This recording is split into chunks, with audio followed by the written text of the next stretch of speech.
Oi, gente, boa tarde. Hoje a gente começa a nossa terceira aula sobre operação de câmera. Lembrando que essa é uma parceria do Instituto Ladainha e da Secretaria de Estado de Cultura e Economia Criativa do Distrito Federal. A gente tem a Aline, parceirona, mais uma vez, fazendo a nossa tradução instantânea. Queria agradecer também todo mundo aqui envolvido, a Ayla, o Diego, todo mundo que está ajudando isso, tornando isso possível. Então vamos lá, que metade já foi, quer dizer, daqui a uma hora metade já vai ter ido, né? E vai ficar faltando só a nossa conclusão. Então, hoje a gente vai falar um pouco mais sobre iluminação, cor e composição. Eu não vou entrar muito na iluminação, em como você montar uma iluminação, porque a gente vai falar um pouco mais disso amanhã. E isso é uma atribuição mais da equipe de elétrica, né, do que das pessoas que fazem operação de câmera, mas é sempre interessante a gente saber. Então, hoje a gente vai falar mais da iluminação em termos de luz, em termos de parceria com a equipe de direção de arte, de temperatura de cor, tudo isso. Então, desde aspectos técnicos até aspectos de linguagem, né, de composição, de narrativa, nos quais a iluminação é muito importante. A gente vai falar também no final sobre, no final não, no meio, na verdade, sobre interpretação de ferramentas, então sobre tudo aquilo que eu já tinha comentado, o false color, o focus picking, tudo isso. A gente vai entrar um pouquinho mais, eu vou mostrar mais para vocês como é que isso funciona. A gente vai ter a zebra também, que eu não tinha comentado. E a gente vai falar sobre mídias, configurações e os codecs. Então, se eu tiver ficado devendo também alguma coisa para alguém em termos de dúvida, podem mandar aqui no chat, que depois eu vou dar uma olhadinha e eu vou respondendo vocês. Que massa, gente, adorando ver esse tanto de boa tarde. E obrigada, Crito. Obrigada, Crito. Tô feliz que você tá gostando. Espero que vocês estejam gostando bastante, gente. Temperatura de cor.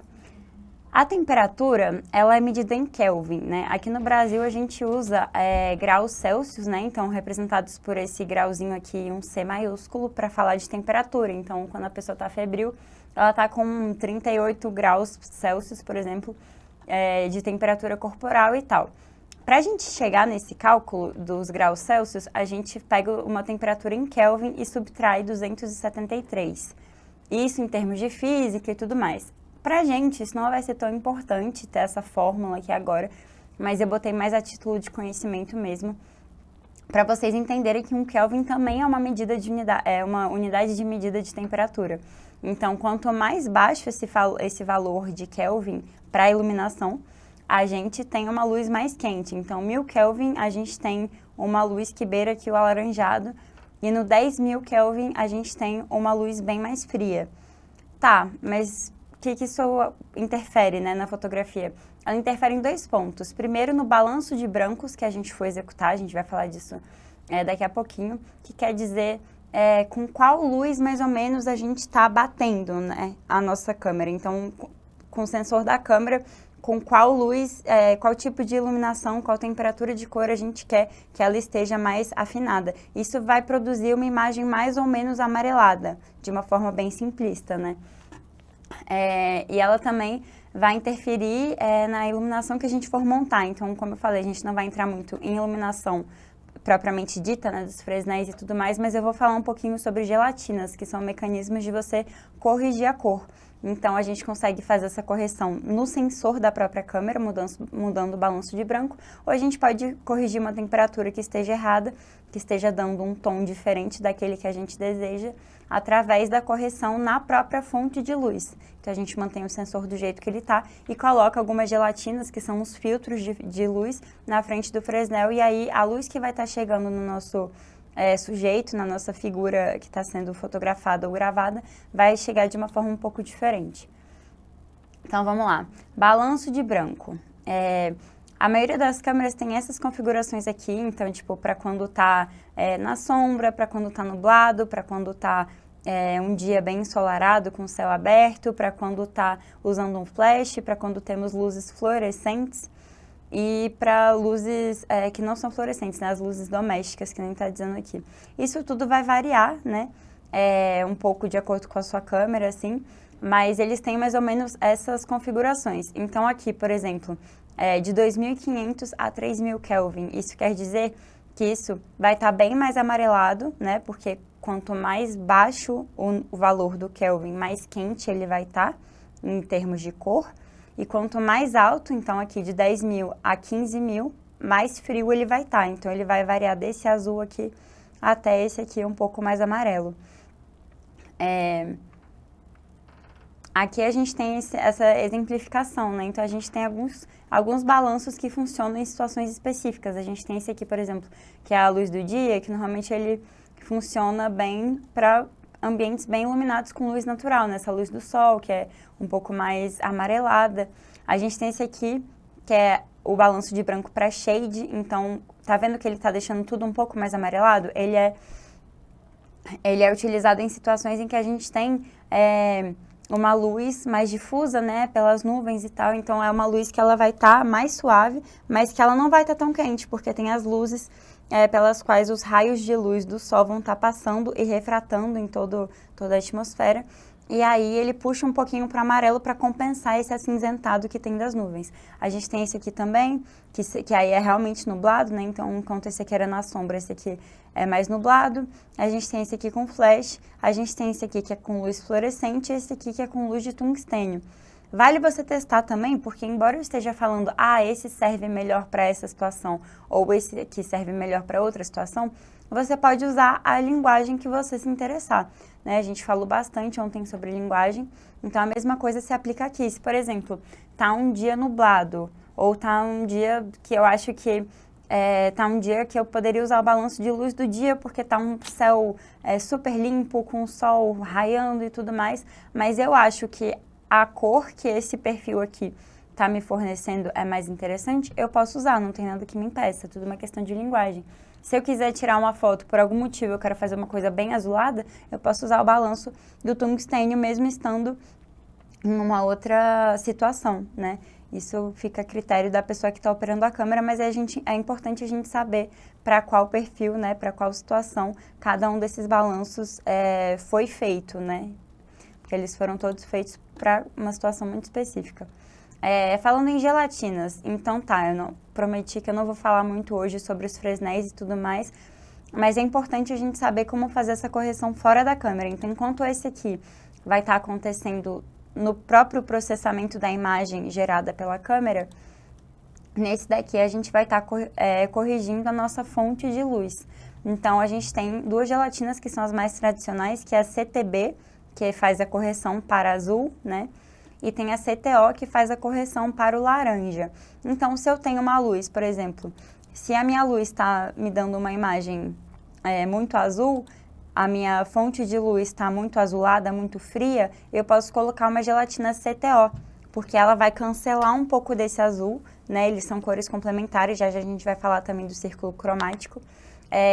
Esse laranja, ele vai quebrar um pouco desse azul, então a minha imagem vai ficar menos azulada e a minha figura, né, que eu tô gravando, ela vai estar mais uniformemente iluminada e não tão azulada. Lembrando que isso tudo também é uma atribuição dos gaffers, né, das pessoas de elétrica, mas que é sempre bom a gente saber também, porque quando você está trabalhando com uma equipe completa, quando você tem uma equipe de elétrica, você tem que saber se comunicar com essas pessoas. Então é interessante saber, você fala, e se a gente botasse um CTO aqui, se a gente botasse um CTB, é interessante a gente saber a linguagem de cada área também um pouquinho. As gelatinas, elas funcionam em frações, né? Então, a gente tem aqui, por exemplo, o Full CTB, que era essa aqui que eu tô mostrando, né? Essa aqui, ela é de uma marca... eu esqueci agora qual que é o nome. Mas da Rosco, se eu não me engano, a gente tem duas marcas que são as mais famosas, né, de gelatina.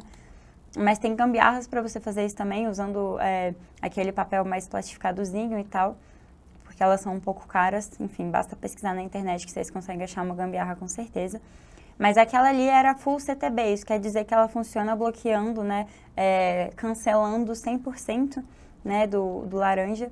Obviamente que não é 100%, né, mas nessa escala aqui ela seria a mais potente. E a gente tem uma que é metade do CTB, uma que é 1/3, uma que é 1/4, tem outra que é 1/8. E você pode ir compondo. Então, por exemplo, para essa fração de 1/4 se equiparar a um full CTB, eu teria que usar 4 de 1/4, né? Então, 4/4 daria 1 inteiro e a gente teria um full CTB. Usei o full CTB e ele não tá adiantando, ainda está muito laranja, você pode colocar outro. Então, 2 Full CTBs vai te dar o dobro de cancelamento da luz amarelada, né, alaranjada. Mas tem um ponto, porque todas as coisas, né, os objetos que você colocar na frente da sua fonte de luz, elas vão cancelar um pouco também da emissão dessa luz. Então, embora ela ajude a regular essa temperatura, né, da luz que a gente está emitindo, ela também vai tirar um pouco da potência. Então, esse é um ponto também para se ter em mente. Quando você for alugar um Fresnel de 5.600, por exemplo, que é o que mais se assemelha à luz branca, né? Voltando aqui,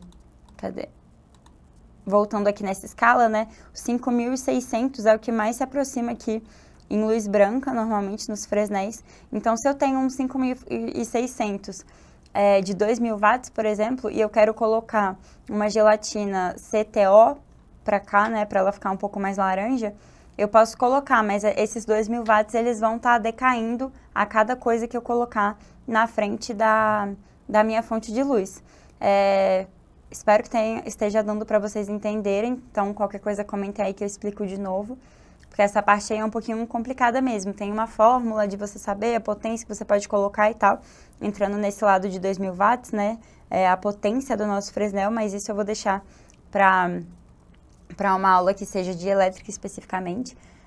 Mas é importante você saber isso, né, que todas as coisas que você colocar, elas vão estar tirando um pouco da potência e da sua fonte de luz. Então, avançando aqui um pouco, a gente tem o CTO também, que ele também funciona em quartos, e isso tem vários outros tipos de gelatina também. Eu trouxe a CTB e a CTO, porque são as mais famosas, né, as mais comuns também de serem utilizadas. Mas, enfim, isso aí vocês podem... E dá pra ser super criativo com isso também. Se você quiser fazer uma luz um pouco mais rosada, alguma coisa assim, também existem gelatinas para isso. Existem até gelatinas que são feitas para corrigir imperfeições da pele. Então, tem algumas gelatinas que elas têm um tom mais amarronzado, ou para pessoas de pele branca um pouco mais rosa, assim, mais pastel, sei lá. Que elas ajudam, teoricamente, a corrigir as imperfeições do rosto das pessoas. Tem uma discussão bem complexa também em relação a isso, né? Mas, enfim. Então, aqui, por exemplo, eu trouxe essa escalinha aqui porque ela mostra qual é o tipo de conversão que vai acontecer. Então, aqui, enquanto a gente vai estar falando de 3.200 para 3.500, ou seja, uma conversão de 300 Kelvin, nessa 1/4 CTB, aqui na Full CTB a gente já tem uma conversão muito maior, então a gente passa de 3.200 para 5.500, né? Então a gente está falando de um aumento de 2.300 Kelvin. Então, para a gente entender aqui qual é o papel dessas frações, né, nessas gelatinas. Às vezes eu só quero puxar um pouquinho para o amarelo ou um pouquinho para o azul e eu não preciso usar essa gelatina aqui, que é a mais densa, né? Vamos lá.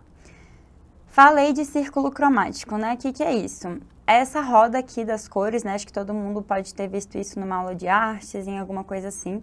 Essa roda das cores, ela é usada para várias coisas, né? Tem psicologia das cores, a galera do design usa muito isso. Aqui a gente vai usar também por 2 motivos. E eu já vou explicar quais são eles, né? A gente vai falar das combinações de cores mais comuns, né? Então, as cores análogas, por exemplo, as cores complementares e as cores mais significativas, né? Aí, entrando na psicologia das cores um pouco, esses significativas, a gente cai nesse lugar de, o amarelo, ele pode dar um tom de alegria, por exemplo. Mas a gente tem uma liberdade poética, né, entre aspas, de criar outras atmosferas. Então, eu posso botar um amarelo excessivo, por exemplo, alguma tonalidade de amarelo para criar um ambiente mais angustiante, talvez. Enfim, a gente vai falar disso mais pra frente e vai analisar alguns frames também de filmes pra gente entender como que essas cores funcionam.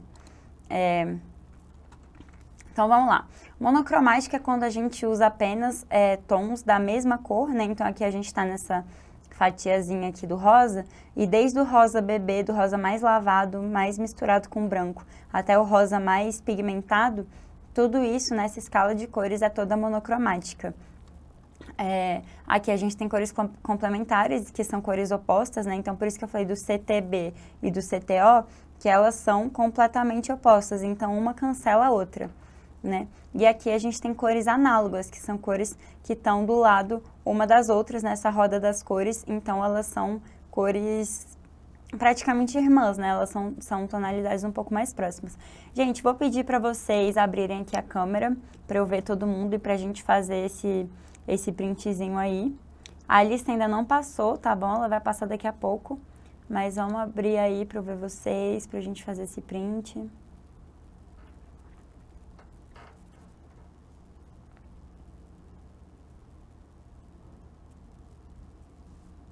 Massa, gente, quanta gente abrindo a câmera. Muito legal isso.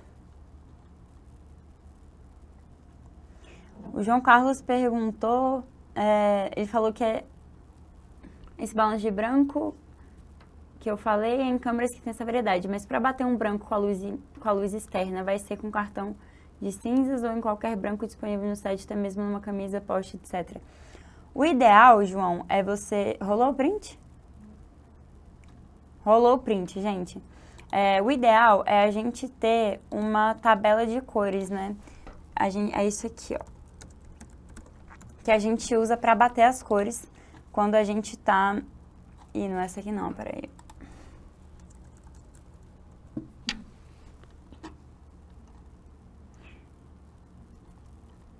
Gente, não tô achando aqui agora. Mas ele é tipo um quadradinho. É isso aqui, ó. Esse aqui, esse color checker.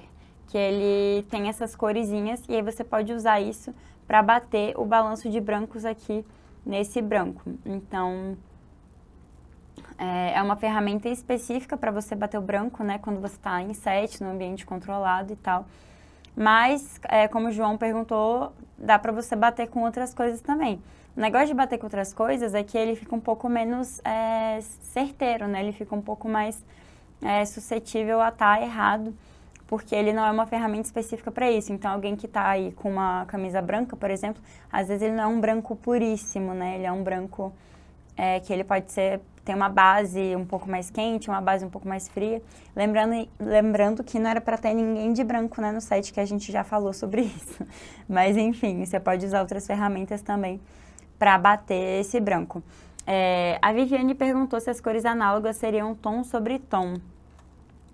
Então, as cores análogas... Sabe que agora você me pegou? Eu fiquei um pouco em dúvida também em relação a isso. Eu acredito que o tom sobre tom, ele tem uma conotação um pouco mais monocromática, né? Que é você usar esses tons um sobre o outro, são tons da mesma cor. Mas eu não tenho certeza, na verdade. Mas vamos lá. Se a gente pegar essa roda das cores e a gente trabalhar ela numa escala de cinza, né? Numa grayscale, como a gente chama também, a gente vai perceber muitas nuances, né, das luzes. A gente vai falar mais pra frente também sobre pixels, que são... A unidade de pixel, ela é feita de luz e cor, né? E se você tira a parte da cor, ela fica só luz e ela fica nessa escala de cinza. Então, a gente vai falar um pouquinho também desse cara, que é o Ansel Adams. Ele é um fotógrafo de analógica muito famoso, muito reconhecido pelas fotografias de natureza, né, de paisagem que ele fez. Tem até um museu dele nos Estados Unidos, se eu não me engano, eles dão oficinas de fotografia, de várias coisas. Ai, meu ouvido. Mas, enfim, esse cara, ele criou um conceito que é muito interessante, que é das zonas cinzentas. Então, como ele trabalhava só com fotogramas, né, com filmes em preto e branco, ele percebeu que tem uma gradação de cores, né? Na vida real, ele estava vendo com cor, e quando ele fazia essa fotografia, ele estava vendo sem cor. E isso é muito interessante porque quando a gente tira a cor, a gente está falando basicamente de contraste, né? Então, são contrastes de luz que vão gerar a nossa escala de cinza. Então, aqui, por exemplo, a gente tem do preto mais escuro, né? Que seria considerado o preto enterrado, seria o preto sem informação alguma, até o branco estourado, que é o branco com mais claridade, que ele também já não tem informação alguma. Na maioria das vezes, quando a gente bate em algum desses pontos, seja para muito exposto, né, muito extremamente super exposto, seja extremamente subexposto, né, que é para baixo, a gente está perdendo informação. Então, não é interessante a gente trabalhar nesses dois limites aqui, porque quando a gente bate uma foto ou a gente grava um vídeo em que em algum dos pontos a gente chegou nesses dois limites, é uma informação que ela está perdida, a gente não vai conseguir recuperar na pós e tal, então não é muito interessante. Então aqui a gente tem a zona de altas luzes, né? Aqui a gente tem a zona de sombras e aqui no meio a gente tem os meios tons. Então, falando ainda do Ansel Adams, por exemplo, essa aqui é uma fotografia dele. Se vocês verem, a gente consegue transitar por muitos tons de cinza nessa foto. A gente tem desde dessa pontinha aqui, por exemplo, que é muito branca, um branco muito claro. Aí a gente passa por um cinza um pouco mais claro aqui nessa nuvem. Aí a gente tem esses cinzas um pouco mais escuros, né? Aqui no sopé da montanha, a gente começa a ter esse céu nublado aqui, que também tem muitas tonalidades de cinza. A gente vai descendo para esse cinza aqui, por exemplo, nessa parte do lago que está refletindo mais luz, então ainda é um cinza que não está tão escuro. Até esse cinza aqui, por exemplo, das sombras, né? Esse cinza aqui dessa parte do céu que está mais nublado, então tem menos informação. Até esse ponto aqui, que ele é o cinza mais escuro que a gente tem nessa foto, né, junto com esse aqui, que são cinzas que quase não tem informações. Ele usou isso metrificando com números, né, então a gente tem o 0, que é sem informação alguma, sem luz alguma. A gente tem a primeira zona, que é um cinza muito escuro, que ainda tem um pouco de informação, e assim sucessivamente, né, ele tem essas 10 zonas, que é chamada de sistema de zonas e escala de cinza do Ansel Adams, e aí ele chega até esse 255, que é aqui também esse limite que a gente tem. Então, se você é uma pessoa que trabalha como fotógrafa ou como fotógrafo e você edita fotos no Lightroom, por exemplo, se você vê nas curvas e nos balanços de branco e tudo mais, tem como você ir alterando esses valores aqui, né? Então, isso é muito interessante, você começar a pensar um cenário ou uma foto a partir do preto e branco. Isso vai te ajudar a entender muito como esses contrastes, né, como essa iluminação está se comportando. E isso as cores influenciam também, porque, por exemplo, aqui devia estar um azul clarinho. Um azul clarinho, ele se traduz em cinza num cinza claro. Aqui no lago devia estar um azul mais escuro, então ele já fica um cinza mais escuro. Os verdes aqui ficaram super escuros. Então, tudo isso também a gente entender como os tons já colorizados, né, eles vão funcionar em preto e branco e qual é a escala de contraste que ele vai gerar aqui pra gente. A gente vai analisar agora também alguns planos, né? Como eu falei, eu vou voltar aqui na nossa roda aqui de cores. A gente tem esses 3 grupos, né, de cores normalmente, né, 3 grupos de combinação, na verdade, que são os mais tradicionais. As cores complementares, gente, elas são muito utilizadas, elas são muito comuns, porque quando a gente está trabalhando uma cena no cinema, normalmente ela tem uma predominância de uma cor, né? Então a gente tem uma cor que aparece mais que as outras.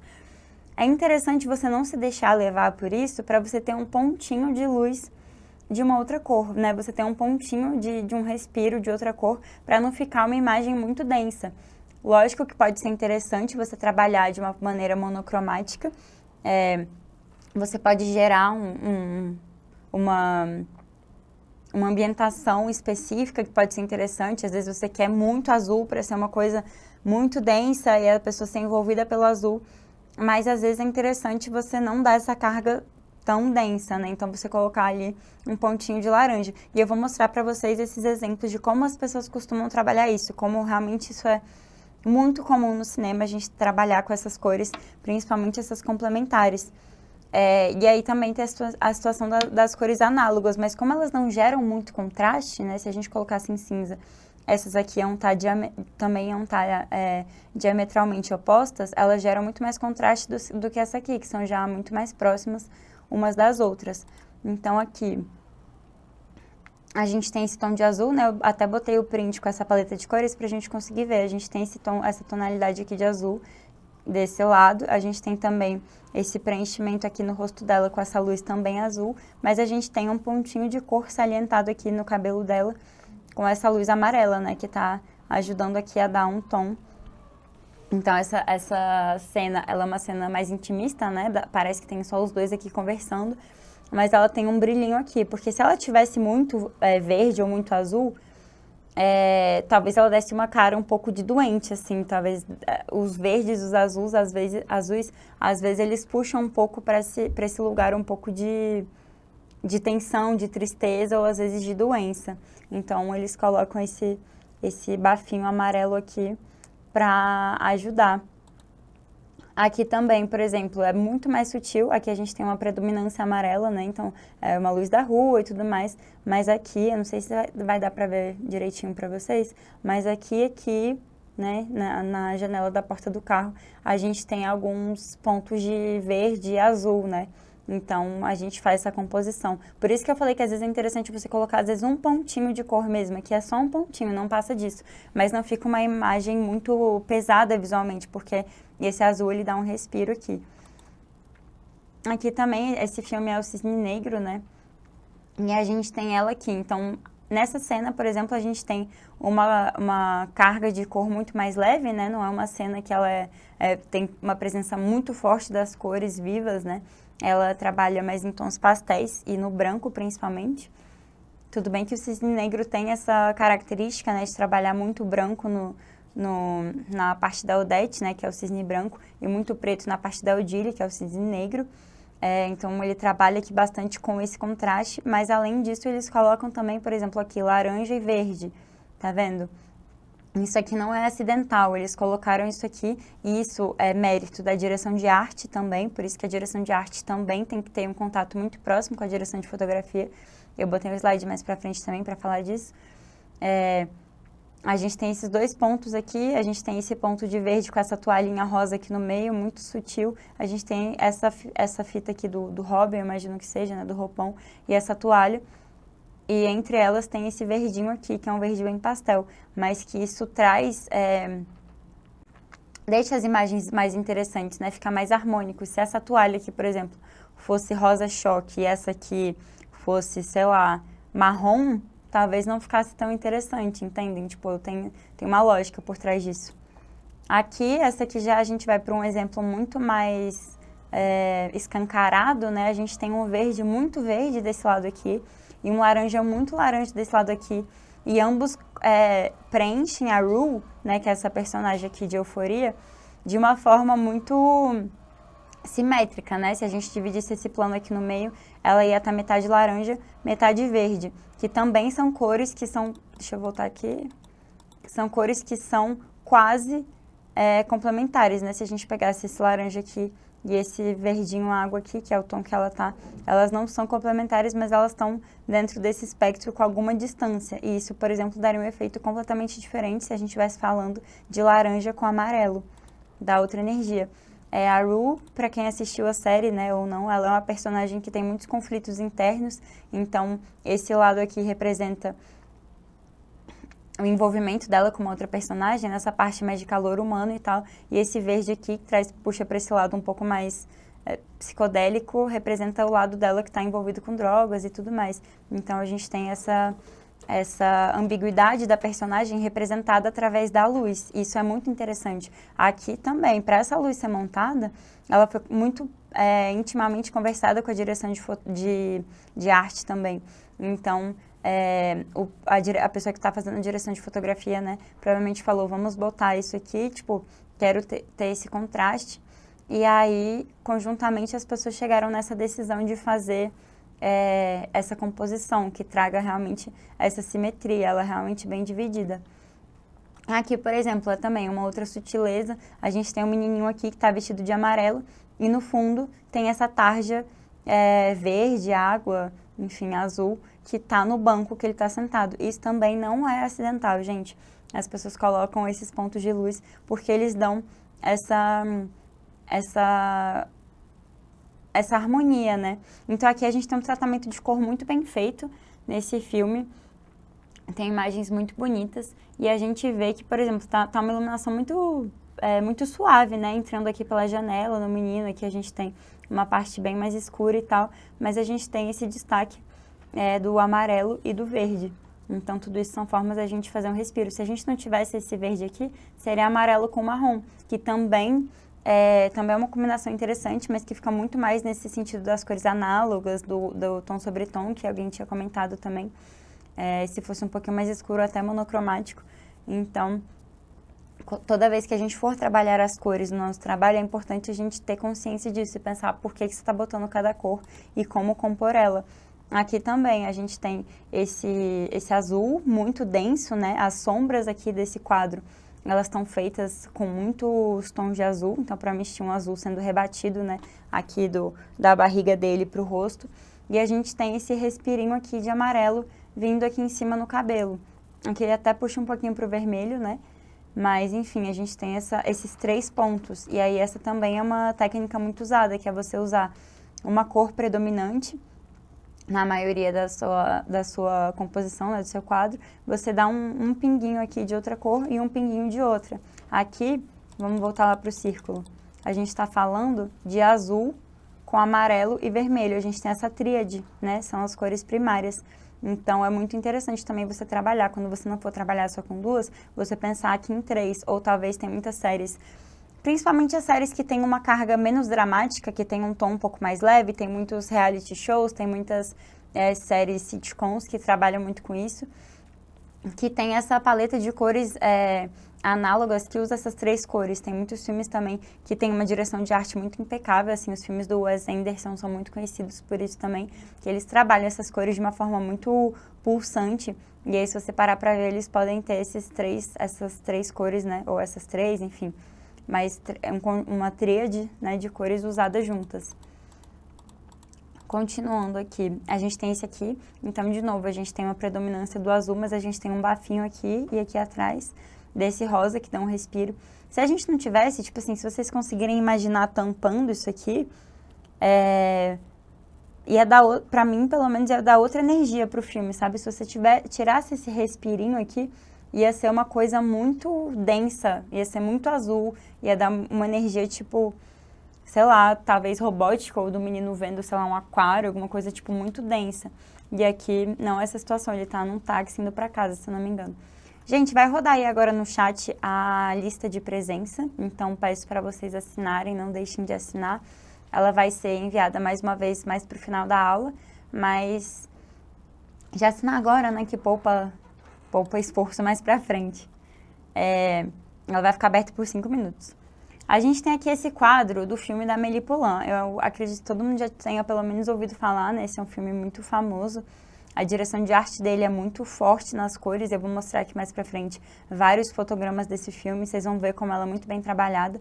Aqui a gente tem uma densidade de vermelho muito grande. Então, de acordo com a psicologia das cores, esse vermelho, ele normalmente seria uma cor que traz agitação, né? Ela é uma cor mais alegre. O próprio McDonald's, Burger King, enfim, trabalham essa combinação de vermelho com amarelo, né? Que a gente encontra aqui, para gerar essa agitação, esse nervosismo, para as pessoas quererem comer rápido para liberar os estabelecimentos, né? Tem pesquisas que apontam isso. E aqui não.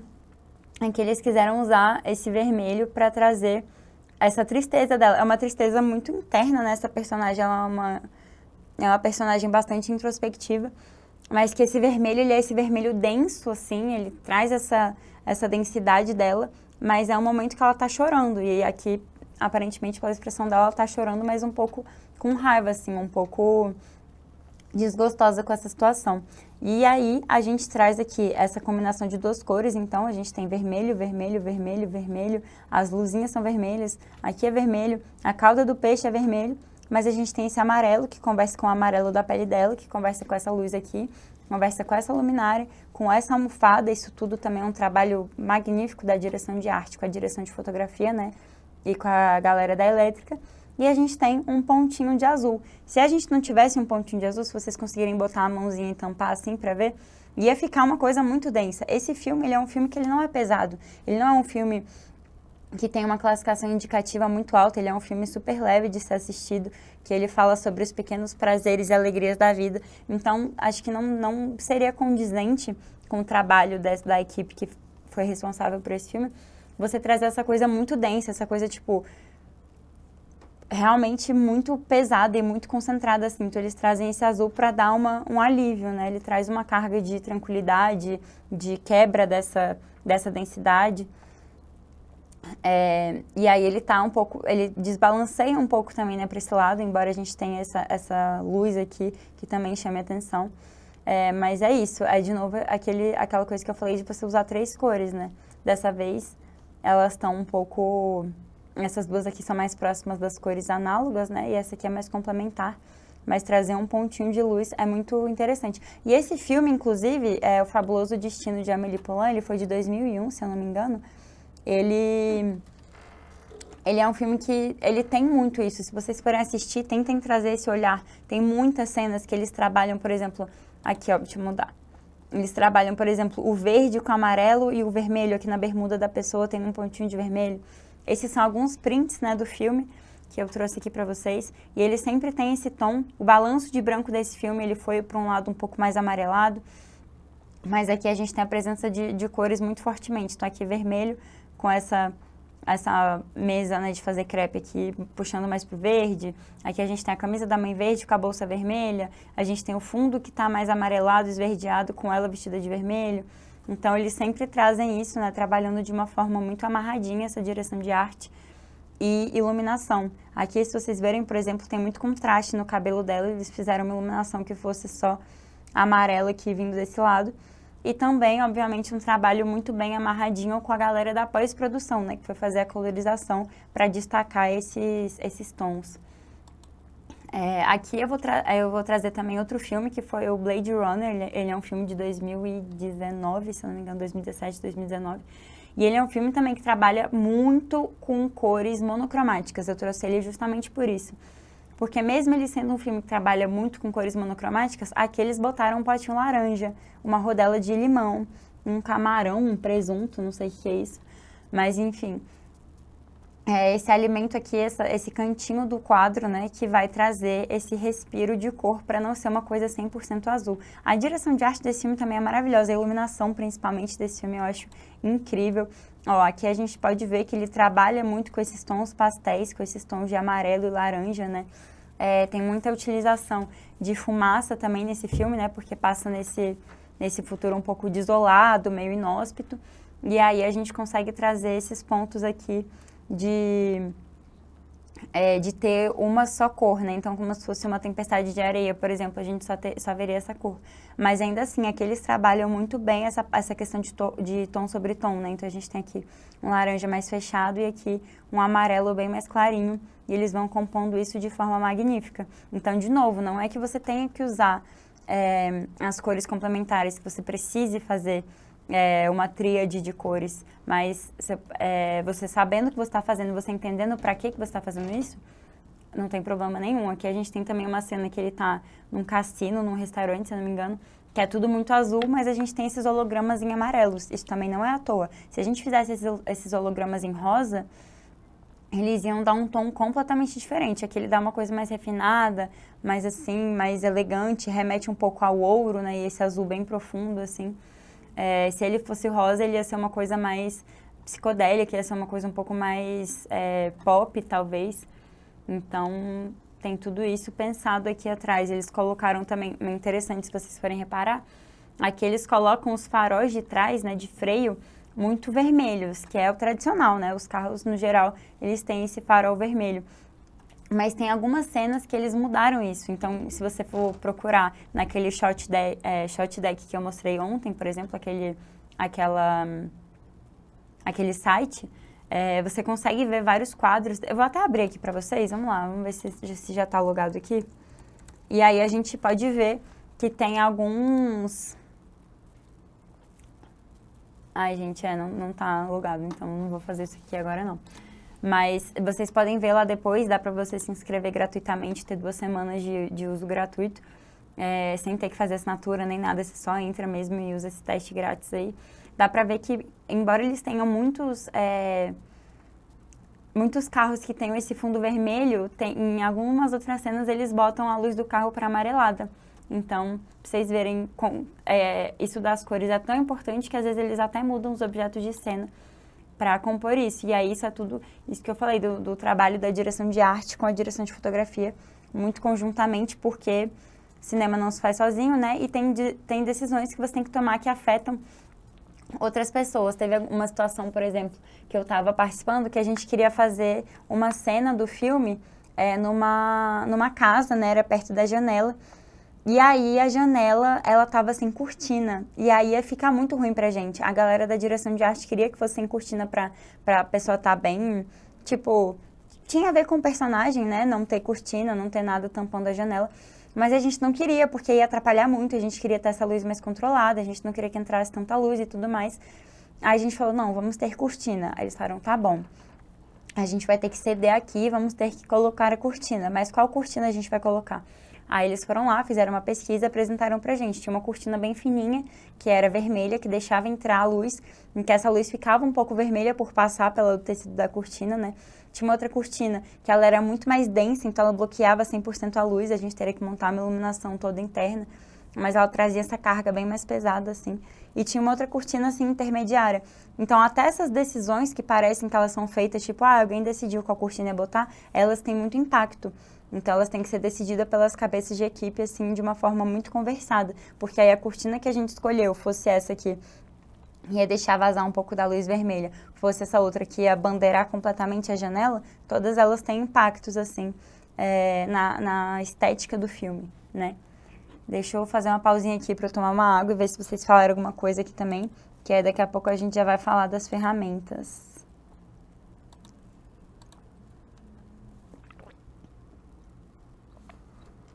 Gente, o Carlos mandou, eu não sei nem se podia falar isso, né? Mas o Carlos mandou esse convite do grupo. Eu acho que eu até participo nele, assim. Tem vários seminários e palestras e tal, que eu vejo que o Carlos também está presente. E algum desse, em algum tempo, eu também entrei. É muito interessante, tem muita divulgação de cursos, de coisas interessantíssimas. Então, quem tiver saco e disposição para estar em mais um grupo, eu recomendo, assim, participar. É muito legal também você ter contato com outras pessoas. Pois é, a Janaína falou, tipo... Ah, não, ela falou do acesso, achei que tá falando do acesso do Shot Deck. Vamos ver aqui as perguntas que vocês já falaram. Deixa eu subir aqui. A lista de chamada. Então, o azul... Roberto, o Roberto perguntou se o azul é considerado frio distante. Ele pode ser, mas ele também pode não ser. O azul, ele tem uma característica de trazer uma paz terrível, né? Ele é o que a gente usa como tom base, assim. Mas é interessante até porque tem aquele filme que, tipo assim, tem aquele filme O Azul é a cor mais quente, né? E aí eu fui pesquisar por que desse nome, né? Por que eles considerariam o azul como a cor mais quente? Eles consideram porque o azul, ele contrapõe muito com os tons de pele das personagens. Então, ele faz com que as personagens tenham um tom de pele mais quente. E isso dê esse destaque, assim, para a narrativa do filme. Mas sim, o azul no geral ele é considerado mais frio e distante. Se você for ver a psicologia das cores, as pessoas, quando elas querem parecer um pouco mais profissionais e tranquilas, e aquela pessoa executiva um pouco inalcançável, muita gente recomenda ternos azuis, né, roupas sociais azuis. Mas ele pode ser um azul bebê, por exemplo. E aí se você colocar, por exemplo, uma família abraçada num quarto azul bebê, ele provavelmente vai remeter a alguma coisa de criança, ele deve remeter a alguma memória afetiva das pessoas com esse bebê ou alguma coisa assim. Então, ela também pode ter esse caráter de carinho, né, de não ser uma coisa distante. Vamos lá. Deixa eu ver. Direção de arte realmente é muito, muito maneiro. A Kiwi recomendou aqui um livro. Acho que vale a pena dar uma olhada, eu não conheço, vou olhar também. O Pedro perguntou se o balanço de branco é para se ter a cor predominante do filme. Ele não é para ter a cor predominante do filme, ele é para te ajudar a ter uma cor mais universal. Ele é para você ter certeza de que os seus amarelos são realmente amarelos. Porque se você não bater o balanço de branco, quando você gravar, pode ser que o seu... por exemplo, deixa eu voltar aqui no balanço de branco. Aqui na apresentação. A gente não batendo esse balanço de branco, pode ser que essa cor aqui... Peraí. Pode ser que essa cor aqui, que eu queria que tivesse mais esverdeada, que pra mim é um verde, ela esteja muito mais azulada. Então aí a gente joga, entre aspas, né? A gente joga um pouco no lixo o trabalho da direção de arte, porque a galera trabalhou para esses tons estarem bem amarradinhos, tudo bem certinho, mas quando a gente vai gravar, a gente distorce essas cores. Então, o balanço de branco, ele funciona para você ter certeza de que os tons que você criou, né, que estão na sua imagem, são exatamente os tons que eles estão fora da câmera também. E aí, por isso que a gente usa aquele color checker, né, que eu mostrei, que é aquela tabelinha de cores. Aproveitar também para falar, eu falei desse color checker, né? Eu também tinha, eu não lembro se eu mostrei para vocês ou se eu tinha ficado de mostrar, mas a gente também tem esse Focus Chart. Então, essa ferramenta aqui que ele tem é só você, tipo, imprimir ela e plastificar para ela não sujar, não molhar. E aí você tem isso aqui e ele vai te ajudar a fazer o foco. E aí, para isso, a gente vai usar essa ferramenta aqui, que é o nosso Focus Picking. Então, eu comentei por alto também na... Eita, que não quer abrir aqui. Comentei por alto numa outra aula também, que ele dá esse contorno aqui. E aí, esse contorno com cor, ele ajuda a entender o que está focado. Isso vai ter uma relação direta, né, com a profundidade de campo que você está trabalhando e tudo mais. E esse foco chart, você coloca aqui do lado do rosto da pessoa. E aí, quando o centro dessa bolinha aqui, né, quando essa parte aqui, onde todas as linhas convergem, tiver colorida, quer dizer que ela está focada nesse ponto certinho. Enfim, esse amarelo é efeito da fotografia. Eu imagino que você estivesse falando do Blade Runner, né? Essa cor amarela é só para uma cena completa. Eu não entendi o que você quis dizer com isso da cena completa. Deixa eu voltar aqui no Blade Runner. Eles usam muitas cenas, muitas sequências, né? Porque a gente tem uma diferença entre plano, take, cena e sequência. Um plano é quando a gente está gravando, né? Quando a gente dá o REC e está fazendo um plano. Uma cena, ela pode ou não, mas normalmente ela é composta de vários planos. Então, a gente faz, por exemplo, um primeiríssimo plano do meu olho olhando para baixo, e a gente faz um plano detalhe da minha mão mexendo aqui no mouse, e depois a gente faz um plano geral de eu sentada aqui mexendo no computador. Isso tudo compõe uma cena. A gente ainda está na mesma cena, embora tenha rolado cortes, embora a gente tenha mudado o tipo de plano.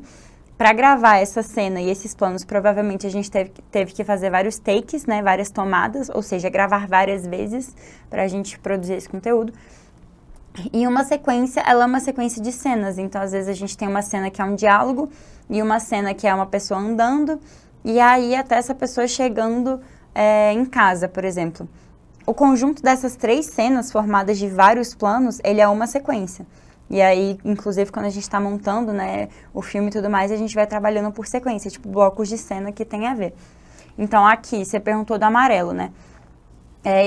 Esse filme, ele conta com muitos efeitos visuais, né, muita tecnologia para a gente produzir essa realidade muito louca que é o Blade Runner. Então, aqui, provavelmente, eles gravaram num chroma, né, tinha essa extensão aqui, talvez eles até tivessem colocado um pouco de...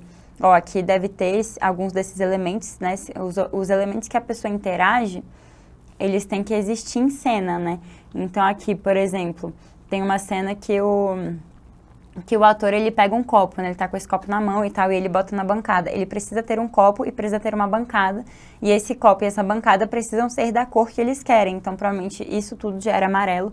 A iluminação que eles fizeram já era bastante amarelo, e depois eles inseriram esse fundo aqui digitalmente, né? Essa janela aqui gigantesca, que tem uma vista maravilhosa. Isso tudo foi na pós-produção, mas você já cria essa atmosfera tanto para ajudar os atores, quanto para a gente ter uma imagem mais próxima do que a gente quer ver no produto final, com essa iluminação bem amarelada. Eu espero que tenha respondido a sua pergunta, Pedro.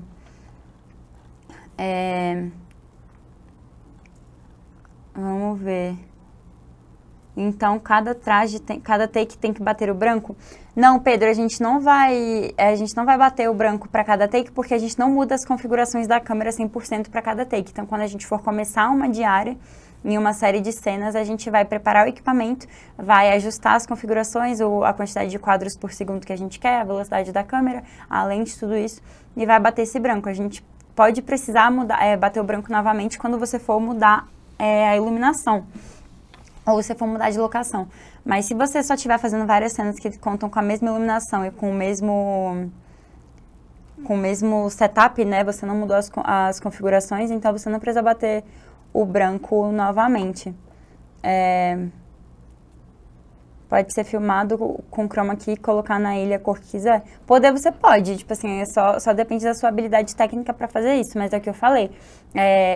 Tem coisas que, quando você grava, essas informações, elas estão fixadas na sua imagem. Então, se você iluminar a pessoa com uma luz rosa e depois você quiser fazer essa luz ficar azul, muito provavelmente você vai conseguir. Mas ela vai ficar diferente de se você tivesse já gravado essa pessoa com a luz azul, entende? Você consegue até manipular isso, mas você vai ter um resultado diferente. Pode ser que esse resultado seja 1000 vezes mais trabalhoso do que você já gravar, como você vai querer no final. Vai precisar de uma edição muito boa e às vezes dá pra você perguntar... Desculpa, gente, vendo aqui as perguntas eu me confundi. Dá pra você... deixar perceptível que isso foi editado, entende? Então é sempre melhor você conseguir gravar do jeito que você já quer o produto final. E a mesma coisa se aplica para fotografia. Se você quiser fazer uma imagem, o ideal é que você tenha... O ideal, né, entre aspas. Mas assim, o que eu recomendo é que você tenha que fazer o mínimo de edição possível. Então, já deixa ela exposta da forma que você quiser, porque se você deixar ela subexposta, se você deixar ela com pouca luz, depois você vai ter que puxar essa iluminação, isso vai mostrar muito ruído da imagem. Então, a não ser que seja uma coisa que você queira ter bastante ruído na imagem, você queira que algum tom de preto esteja enterrado, aí massa, faça isso. Mas se você não quiser, já tenta fotografar e fotometrar do jeito que você quer o seu produto final. Fotometrar, gente, é você bater o nível de a quantidade de luz. Quando você está operando a sua câmera, a maioria das câmeras tem um fotômetro, né? Ele é tipo uma reguinha assim, que aparece -3, -2, -1, 0, 1, 2, 3, normalmente. Esse fotômetro, ele te ajuda a entender, né? No 0, teoricamente, é quando ele está muito bem exposto. Então, os meios tons estão bem equilibrados, você não tem nada muito claro, nem nada muito escuro, né? Puxando para os extremos. Se ele tiver alguns pontos abaixo, né? A gente chama de pontos, aí ele vai estar mais ou menos exposto e isso vai ter consequências na sua imagem. Vamos lá. Continuando aqui, gente, deixa eu voltar aqui para o slide que a gente vai continuar. Ferramentas. Então, a gente vai falar sobre a interpretação das ferramentas, né? Eu trouxe 3 aqui, que é o False Color, o Zebra e o Focus Picking, que são as 3 mais tradicionais, são as 3 que vocês provavelmente mais vão estar usando quando estiverem operando uma câmera. E esse aqui, essa coisa que fica meio bizarra, difícil de entender, esse aqui é o False Color. A gente vai começar por ele aqui. O False Color, ele é uma metrificação da informação e da luz através das cores. Então, a gente pega essa imagem aqui dessa menina e a gente joga numa paleta de cores que ela remete um pouco àquela visão noturna, sabe? Que fica meio distorcido, às vezes aquela visão por temperatura e tudo mais. Ela, embora remeta visualmente, ela não é a mesma coisa. A gente usa essa escala aqui de referência. Então, tudo que estiver batendo no cinza, ele tá um preto enterrado. No cinza não, no roxo, ele tá um preto enterrado. Então, aqui, por exemplo, a gente vê que tem essa... Na verdade, esse aqui, eu acredito que ele esteja invertido, gente, agora que eu fui ver. Mas, por exemplo, aqui... Deixa eu passar aqui para essa imagem. Aqui, a gente não tem nada que esteja no branco enterrado. No preto enterrado, porque não tem nada que esteja batendo no roxo. A gente também não tem nada que está estourado, porque a gente não tem nada batendo nesse vermelho aqui.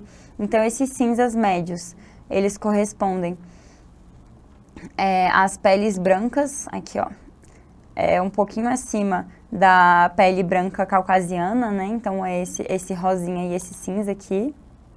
Esse rosinha aqui e esse cinza, eles são a pele branca, então esse aqui é uma mulher branca. Esse azul, ele já remete a cores um pouco mais escuras aqui, quase pretas. Então, a gente tem o verde, que é o cinza mais escuro, e esse azul, que já é bem mais escuro. Aqui a gente passa pelo verde, né?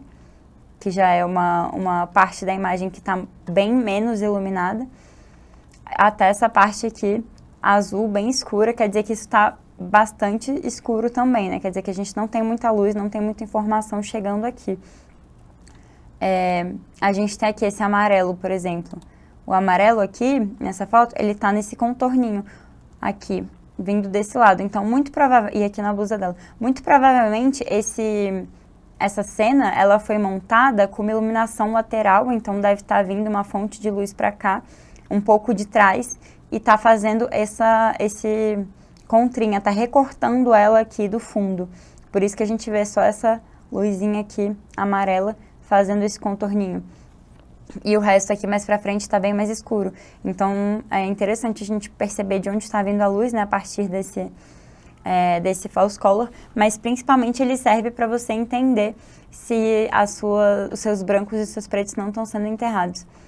Ah, Ju, mas eu consigo ver no visor normal se ele tá muito preto ou não. Você consegue, mas isso aqui te dá certeza. Já aconteceu comigo, por exemplo, de eu olhar e falar, não, eu acho que tá bem, eu acho que já tá bem exposto, acho que tá tranquilo. Acho que dá pra gente rodar assim. E aí, a pessoa que tava fazendo assistência pra mim, foi uma das primeiras vezes que eu tava gravando, veio e apertou o false color. E eu vi que tinha muita coisa no roxo. Eu falei, não, realmente tá muito subexposto, tá muito escuro. A gente vai ter que ou mudar a iluminação, ou aumentar o ISO, ou mudar a abertura, enfim, fazer alguma coisa pra gente conseguir corrigir essa situação, porque ela tá enterrada. Então, é sempre bom você estar olhando esse recurso se você puder.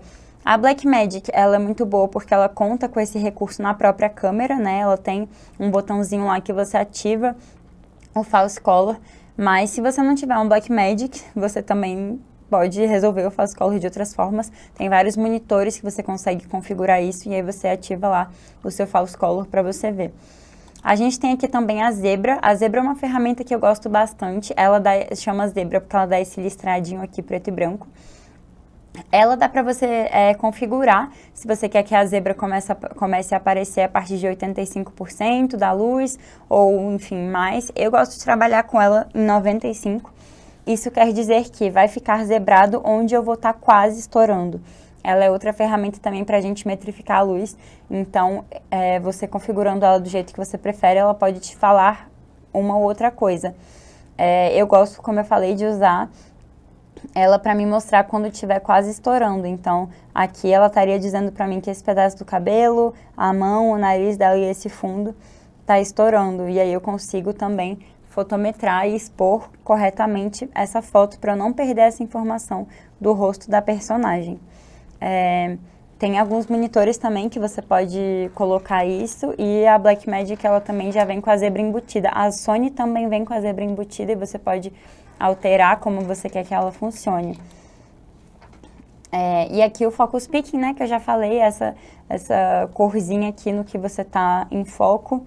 E tem como você mudar também. A Sony eu sei que dá para você mudar para verde, para vermelho, para amarelo. Então, se você estiver gravando uma cena que tem muito rosa, você pode tirar do rosa e botar pro verde, que aí te ajuda a visualizar melhor, por exemplo.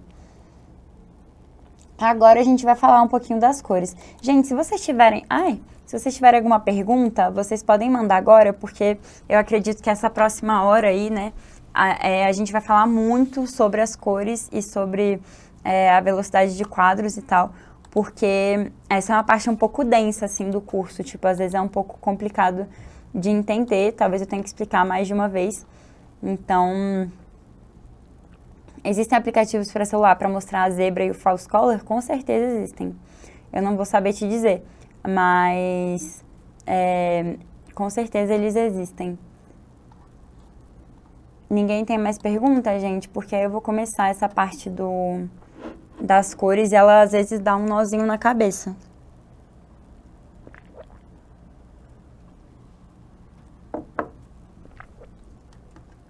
Vou entender que não, tá? Vou dar essa continuidade aqui. Então, vamos lá. Voltando para a apresentação.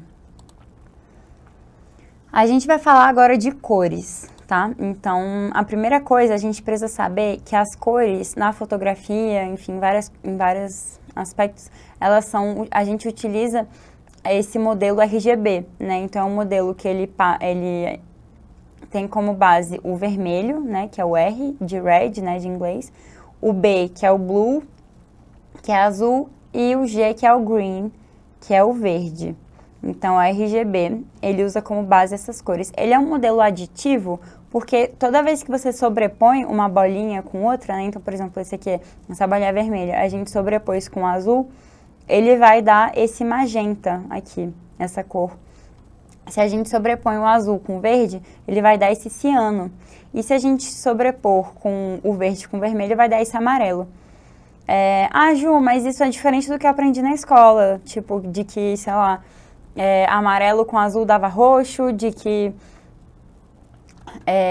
azul com verde ia dar outra cor, de que vermelho com amarelo ia dar laranja e tal. Sim, porque esse RGB, ele não está falando de pigmento, ele é um modelo que ele fala de cores visíveis, ou seja, cores das luzes. Ele não é o mesmo modelo de cores que a gente usa, por exemplo, para impressão, que é o CMYK. Eu não botei aqui que eu achei que eu não ia querer mostrar, mas eu vou mostrar aqui para vocês o que é o CMYK.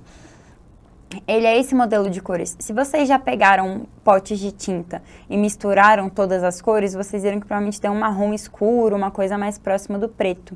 Esse aqui é o CMYK porque ele trabalha com pigmento, com coisas materiais. Então, se você for um designer, por exemplo, que pensa peças gráficas para impressão, você tem que trabalhar com CMYK, né? Tudo que é impressão, ele trabalha com CMYK. Mas se a gente está falando de audiovisual e, enfim, de várias outras coisas que não tem esse pigmento material, a gente vai trabalhar com o RGB. Dito isso, a gente sabe agora qual é esse modelo que a gente vai usar. Essa parte aqui ela é um pouquinho complicada, eu mesma demorei um pouco para entender. A gente vai falar de amostragem de cor. Então tá, a Sony 6500 ela trabalha em um escopo de 8 bits. A Sony 74, ela já trabalha num escopo de 10 bits. A Blackmagic 8K, se eu não me engano, ela já trabalha com 12 bits. O que isso quer dizer? Isso quer dizer que elas têm mais ou menos informação de cor, ou seja, ela vai ter capacidade de registrar mais ou menos cores. Então, vamos lá. Cada canal de cor, deixa eu ver se eu botei um slide aqui. Cada canal de cor, né, do RGB, então, por exemplo, a gente tem vermelho, verde e azul. Cada canal tem 256 tonalidades, né? E ele chama 8-bit porque 256 é 2 elevado à oitava potência. Então, se você não gosta de matemática, provavelmente você não vai lembrar disso. Mas, para mim, eu acho muito interessante também manter isso em mente para entender por que cada coisa chama desse jeito. Eu acho que me ajuda a memorizar. Então, vamos lá. A gente tem 2 elevado à oitava, por isso é 8 bits, totalizando 256 por canal, ou 256 cores por canal. Então, a gente multiplicando, né, 256 por 256 por 256, porque são 3 canais, ou seja, 256 elevado à terceira potência, a gente chega nesse resultado aqui, que é 16 milhões de cores, ou seja, essa câmera da Sony que eu falei, a 6500, e várias outras câmeras também, elas vão ter capacidade de processar 16 milhões de cores. É muita cor, né? Se a gente vai estar falando de 10 bits, a gente já está falando de 2 elevado à décima potência, por isso 10 bits. O que totaliza 1024 cores por canal, ou seja, é muita cor. E multiplicando isso vezes o número de canal, né? Então, a gente fazendo 1024 vezes elevado à terceira potência, a gente chega aqui em 1 milhão mais de 1 milhão, nem sei falar esse número aqui, gente. Tipo muita cor. E a gente falando de 12 bits, é 2 elevado à 12ª potência, então é muito mais cores por canal. Isso é, gente, muito doido. Porque quando a gente pensa nessa quantidade de cores, a gente está pensando no tanto de informação que a gente vai conseguir registrar. E aí, outra forma da gente representar essa amostragem de cor aqui é através dessas tabelinhas e desses números, né? Então, 444, isso até parece até a janela, né, que a gente estava falando, o aspect ratio. Mas não, isso aqui é a gente falando de cor. Como é que isso se explica? Tipo assim, não estou entendendo o que isso quer dizer, por que aqui é 4, por que aqui é 2, eu não estou entendendo nada. Pois é, deixa eu achar aqui o slide, gente. Eita, me perdi aqui. Pronto. A gente chega aqui nessas tabelinhas. Aqui 4, ele tem a ver com a quantidade de pixels que a gente tem em cada bloco. Então, a gente tem, por exemplo, aqui 1, 2, 3, 4, né? 4 na primeira fileira, 4 na segunda fileira.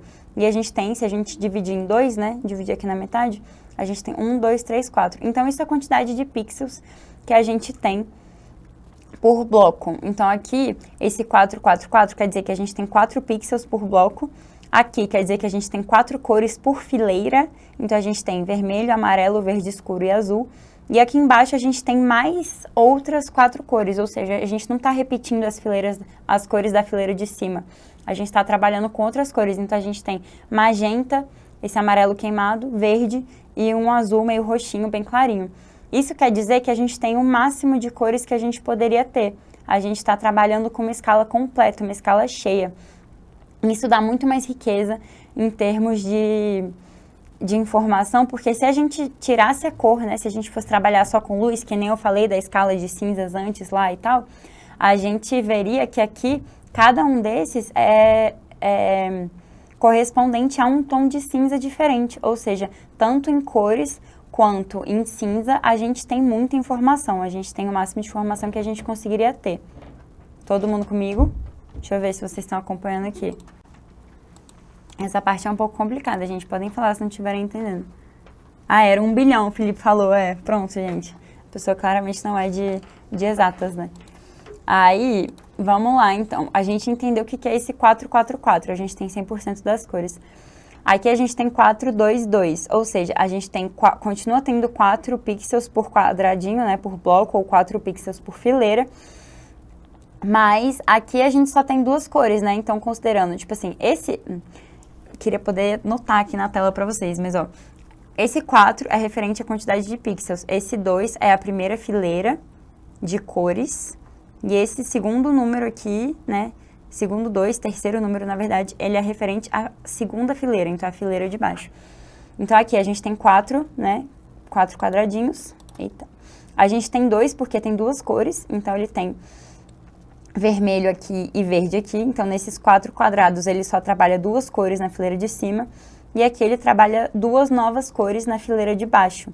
Então a gente tem 4, 2, 2, ou seja, a gente tem 50%, porque aqui, enquanto a gente só tem 2, se a gente dividisse aqui no meio, enquanto a gente teria 2 cores por cada lado, aqui a gente teria 4 cores por cada lado, então aqui a gente já tem metade da informação de cores. E esse aqui é o 420, porque a gente continua tendo 4 quadradinhos por fileira. Aqui na fileira de cima a gente tem 2 cores, que é vermelho e amarelo, e na fileira de baixo, aí a gente não pode cair na pegadinha de ser 2 porque tem 2 cores, que é vermelho e amarelo, porque na verdade ele tem que ser 2 cores novas. Então aqui em cima a gente já tem o vermelho e amarelo. Então aqui embaixo a gente não tem nenhuma cor nova e aí a gente fica com 0. Se a gente fosse colocar isso numa escala de cinza, a gente veria que a gente só teria 2 cores. Então a gente tem 25% das informações que a gente teria nesse quadrado aqui, nessa amostragem de cor. Tá, mas como isso se aplica? Quando vocês estiverem pesquisando câmeras para alugar, câmeras para comprar, é interessante você saber isso da taxa de bits de cor, dessa proporção que ela tem, tudo isso, ela interfere muito diretamente, porque se a gente acha que 16 milhões de cores é muita coisa, quando a gente está falando de 1 bilhão, é muito mais coisa, né? Então, é uma diferença muito grande. Quando a gente trabalha com potência, esse número, ele se eleva bizarramente. Então, isso é uma coisa para você manter em mente também. Quanto maior o número de bits que a gente tiver, melhor vai ser a capacidade do seu equipamento de processar e de registrar cores, né? Vamos lá, todo mundo entendeu? Se todo mundo tiver entendido, eu vou me sentir, tipo, uma ótima professora, gente, porque eu mesma demorei, quebrei a cabeça para entender isso. João Carlos perguntou, são sempre essas mesmas cores? É uma boa pergunta. Assim, todas as tabelinhas que eu vi, elas estavam com cores diferentes, então eu acredito que não. A gente pode até pesquisar aqui a amostragem de cores. Eu acredito que cada exemplo que a gente ache, ela tem... a gente não tá achando aqui agora. Eu fico meio bugada, às vezes, respondendo vocês e procurando coisa ao mesmo tempo. Cada exemplo que a gente acesse, eu acredito que ele vai ter cores diferentes por um motivo didático, né? Mas eu acredito que nas câmeras, assim, o tipo de quadradinhos que elas teriam muito internamente, né, num pixel e tal, eu acredito que é sempre o mesmo, até porque isso de amostragem e, enfim, os pixels são uma linguagem universal. Então, acredito que sejam, sim, sempre os mesmos, mas que não sejam esses aqui. Esse aqui é só para fim ilustrativo, só para um fim didático. Deixa eu ver aqui. Se vocês responderam. Então, varia de equipamento, ele deve variar de acordo com o tipo de sensor. Então, por exemplo, uma câmera full frame, ela difere de uma câmera cropada em vários aspectos. E aí ele deve variar também no processamento de cor, se, por exemplo, você... porque, assim, tem muitas coisas que afetam isso, né? Se a gente estiver falando, por exemplo, de você estar registrando a imagem com um perfil de cor em S-Log, ela vai estar registrando isso, mas com uma camada de cinza por cima. Então, tipo assim, a origem, a célula inicial da cor, o pixel, ele é o mesmo, mas ele pode estar sobreposto com outras camadas de informação que vão estar tirando ou adicionando cores ou luz nessa unidade mínima, entende? Então, eu acredito que inicialmente ele é a mesma, ele é uma célula... uma célula tronco, por assim dizer, ela é uma célula base, e aí você vai sobrepondo informações e ela vai adquirindo características únicas. Então, se você for pesquisar, a ciência de cor da Blackmagic é muito mais evoluída do que a ciência de cor de outras marcas, por exemplo, porque ela trabalha, por exemplo, o DaVinci Resolve, né, que é um aplicativo da própria Blackmagic para você editar os vídeos e você fazer um tratamento de cor muito bom, ele é muito bom para isso. Ele tem uma ciência de cor muito mais avançada do que o Premiere, por exemplo, da Adobe.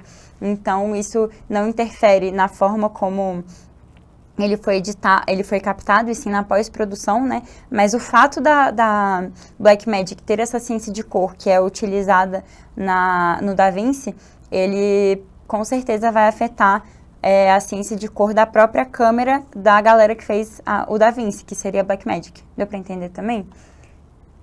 Deixa eu ver aqui, me respondam aí, gente. João Carlos, meu filho, você entendeu o que eu expliquei? Se não tiver, eu explico de novo. Massa, boa.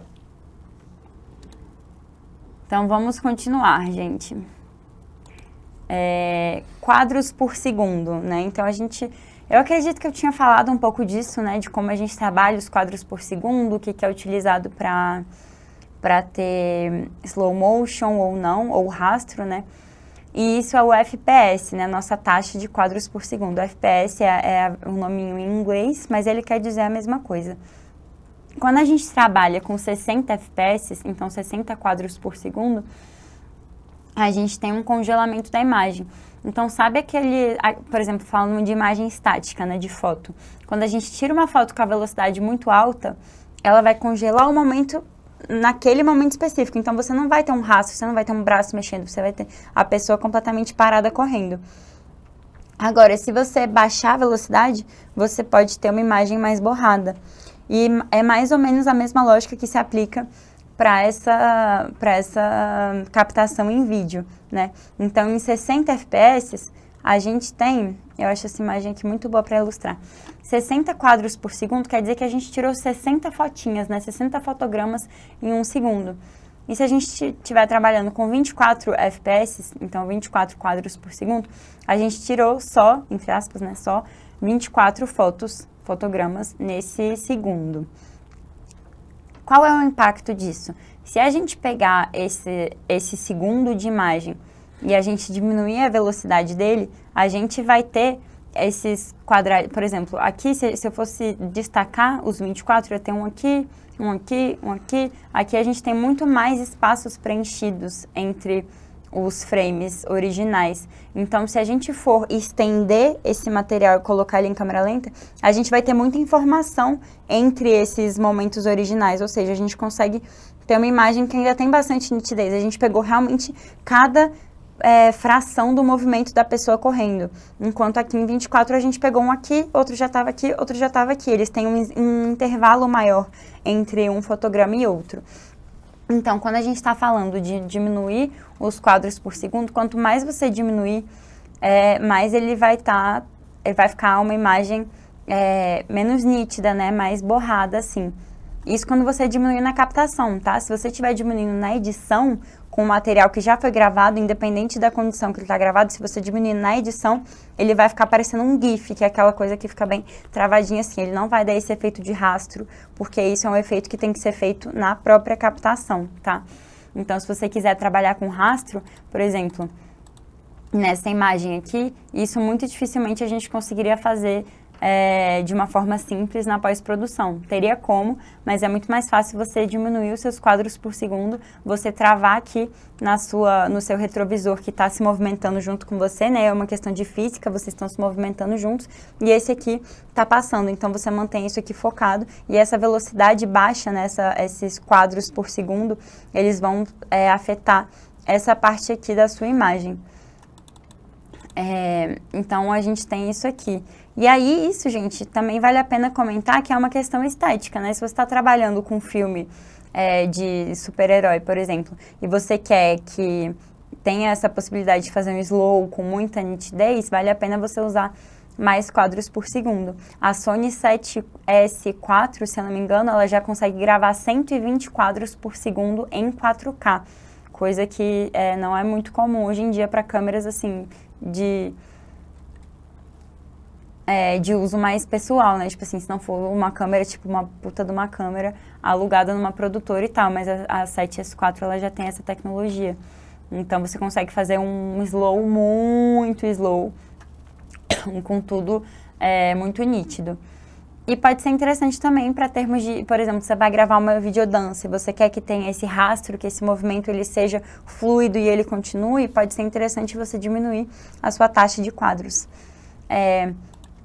Uma coisa que afeta muito a nossa captação é a velocidade do obturador, tá? Porque por regra, e aí que nem tudo que eu tô falando desde o começo desse curso, essas regras, elas servem pra gente entender o que a gente tá fazendo. Uma vez que a gente entende o que a gente tá fazendo, se você quiser mudar essa regra pra sua captação X, você fica à vontade, tá? Mas, enquanto convenção, esse é o padrão do que deve ser feito. Então, você tem que sempre usar... Inclusive, essa fórmula aqui tá errada, tá, gente? Eu vou até editar aqui pra, se alguém for tirar print, vocês tirarem o print certo. Porque isso aqui é 2 vezes a quantidade de quadros. Então, vocês devem saber, né, que a velocidade do obturador, ele é medido em fração também, né? Então, é 1 sobre tantantan, 1 sobre tantantan. Para você tirar um retrato, por exemplo, uma foto, o recomendado é que você não esteja com o obturador abaixo de 1/80. E ainda assim, você está muito sujeito a ter movimento, né? Você tremer. Isso, se você botar numa câmera no tripé, pedir para a pessoa ficar bem paradinha, você consegue tirar um retrato com 1/80 sem você ter nada tremido. Mas para vídeo a gente faz essa lógica aqui. Se você está gravando em 24 quadros por segundo, o interessante é você colocar a sua velocidade com esse segundo número, né? O número da parte de baixo da fração, com no mínimo o dobro. Se você está trabalhando com 60 quadros por segundo, você precisa colocar essa velocidade com no mínimo o dobro. E se você, enfim, 120, aí seria 240. Isso, assim, realmente básico, assim, para você começar a trabalhar com vídeo, para você ter uma qualidade legal. E aí, se você não quiser mais adotar essa regra, quiser experimentar de outras formas também, você sempre pode.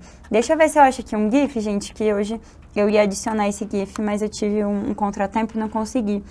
Deixa eu ver se eu acho um GIF aqui de um obturador analógico, para mostrar para vocês por que essa velocidade tem que ser o inverso, tá? Vamos lá. Eu vou achar, gente. Peraí.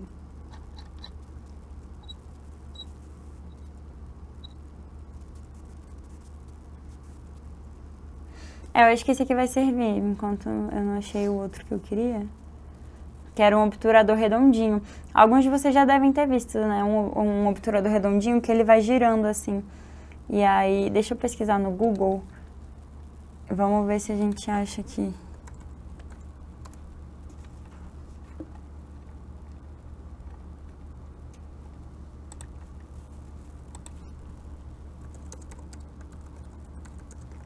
Obturador analógico, vamos ver. Era esse aqui que eu queria. Deixa eu abrir ele aqui. Ai. Gente, que doideira, né? Muita coisa abrindo aqui. Esse era o GIF.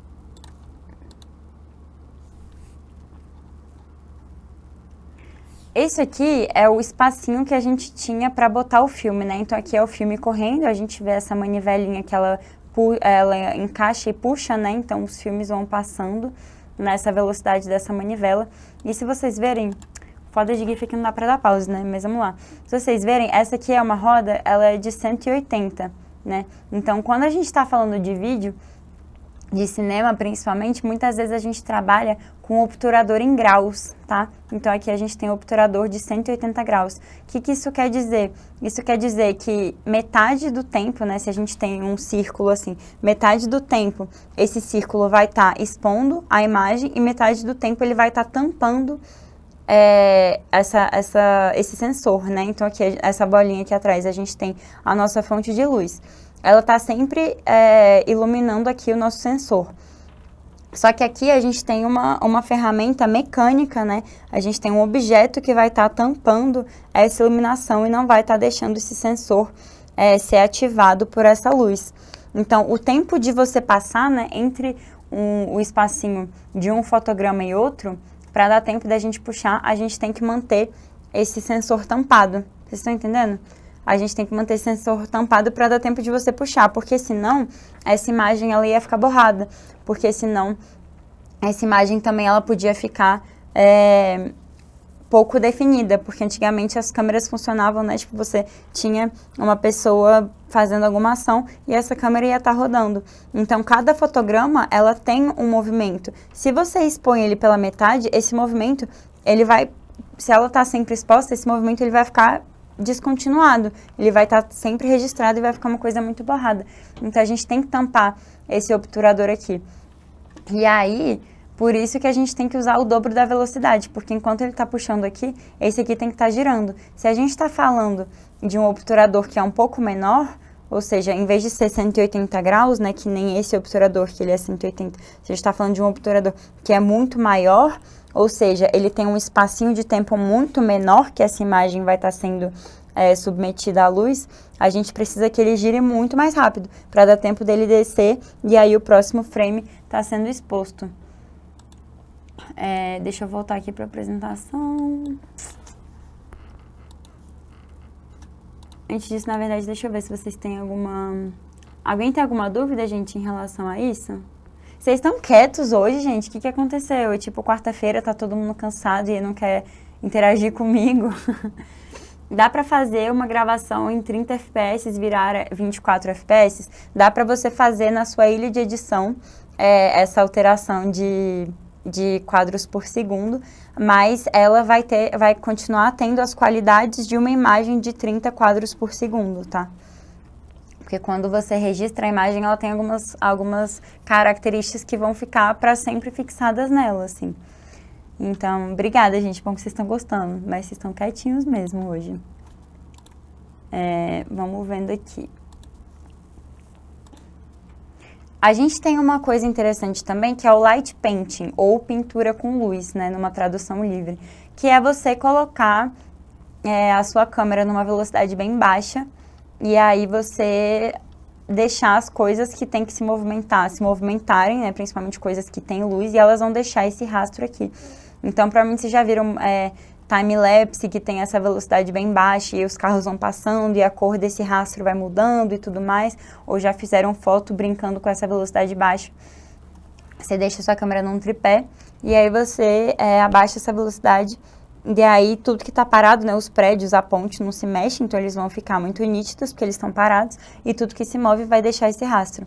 Então, existe essa técnica mesmo, tem muita gente que usa isso para fazer fotografia de carro, por exemplo, vale a pena dar uma pesquisada, se for de interesse de alguém aí do curso, porque você consegue deixar o carro paradinho, você bota essa velocidade bem baixa, você vai lá com uma luz, né, um quadradinho de LED, um aperture, alguma coisa assim, e você pode fazer esse contorninho, por exemplo, no farol, para você dar esse brilho a mais e tal, como o carro vai estar parado, e a velocidade vai estar bem baixa, ele vai pegar esse rastro da luz, e aí...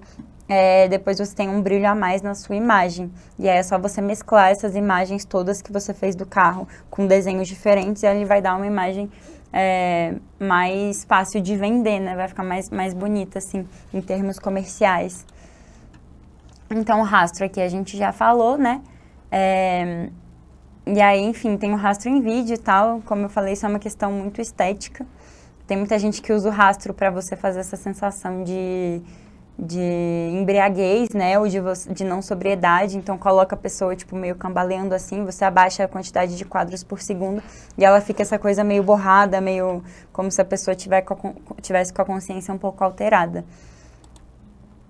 Tá, agora a gente vai voltar para outra parte um pouco técnica, né, mais material, assim, que são as mídias, né. Eu falei na primeira aula, se eu não me engano, quando estava falando das funções, sobre a pessoa que é GMA, né, logger e tal, que é essa pessoa que vai ter essa responsabilidade sobre essas mídias. A responsabilidade de armazenar e tudo mais é do GMA, né, da logger. Mas a responsabilidade de escolher qual cartão vai rodar é de vocês, é da pessoa que está fazendo a operação de câmera. Então, a gente tem, para a maioria das câmeras hoje, de uso mais doméstico e tal, às vezes até profissional, mas câmeras mais portáteis, mais compactas, a gente pode usar o cartão SD.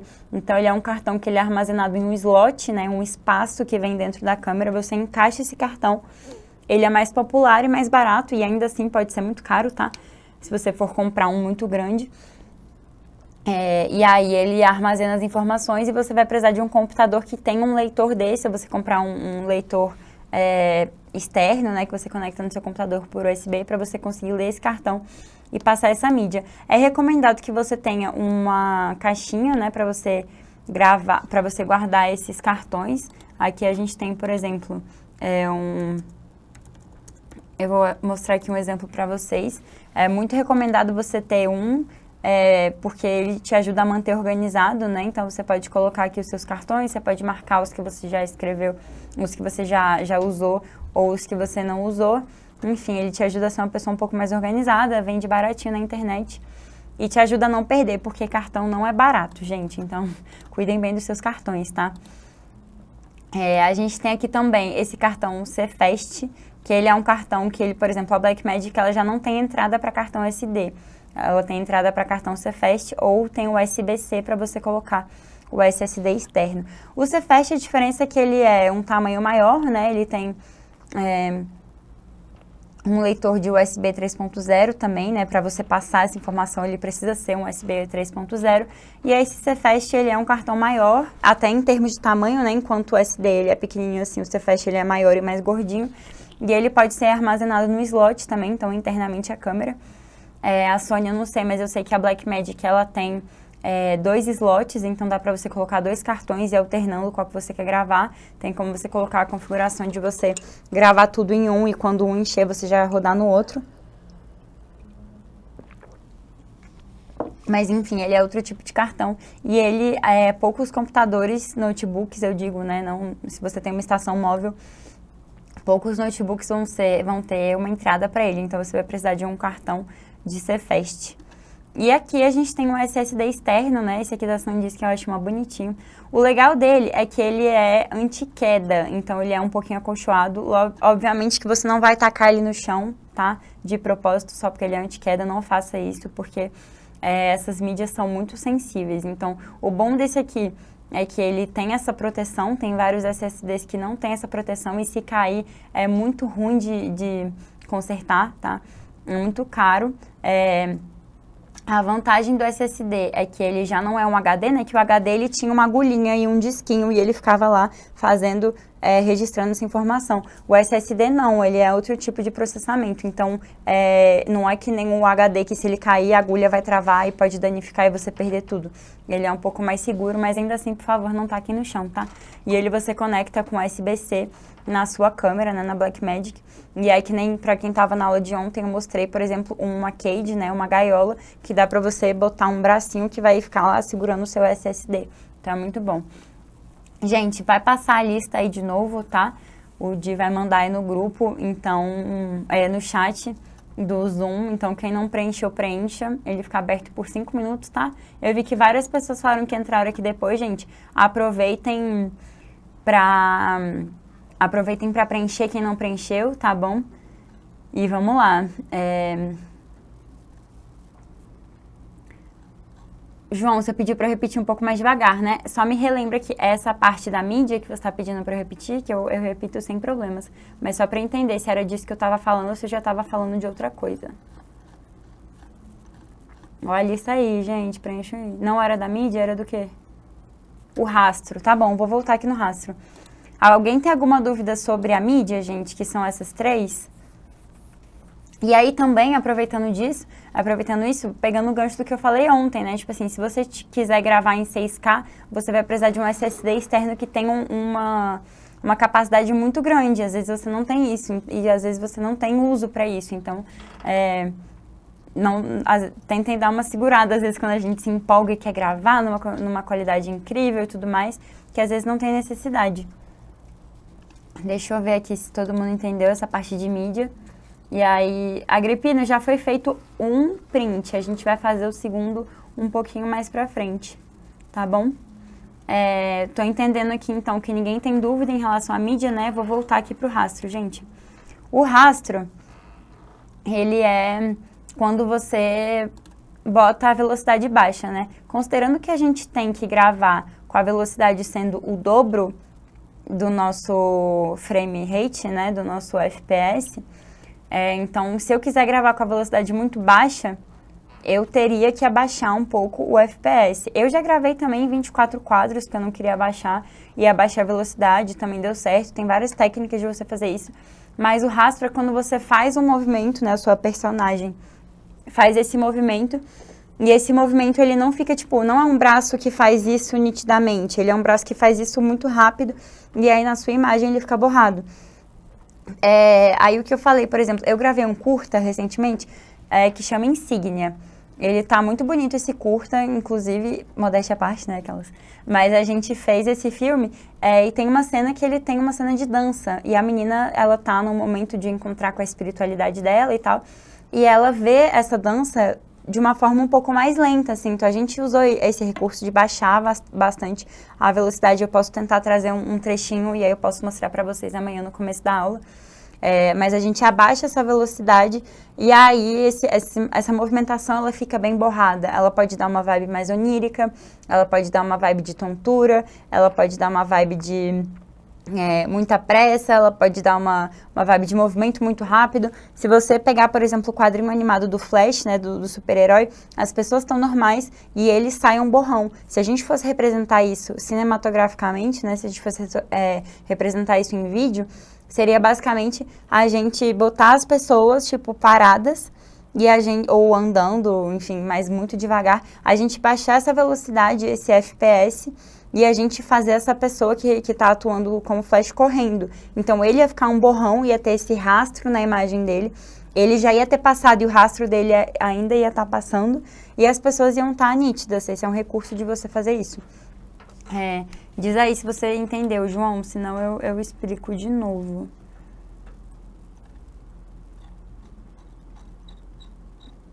Deixa eu ver aqui.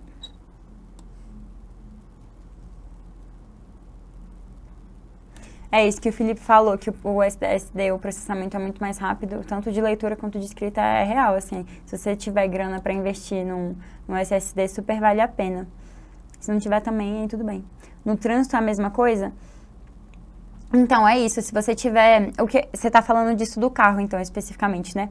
O negócio é, quando você tem duas coisas que estão em movimento na mesma velocidade, elas vão ficar em foco... Deixa eu botar aqui na tela cheia.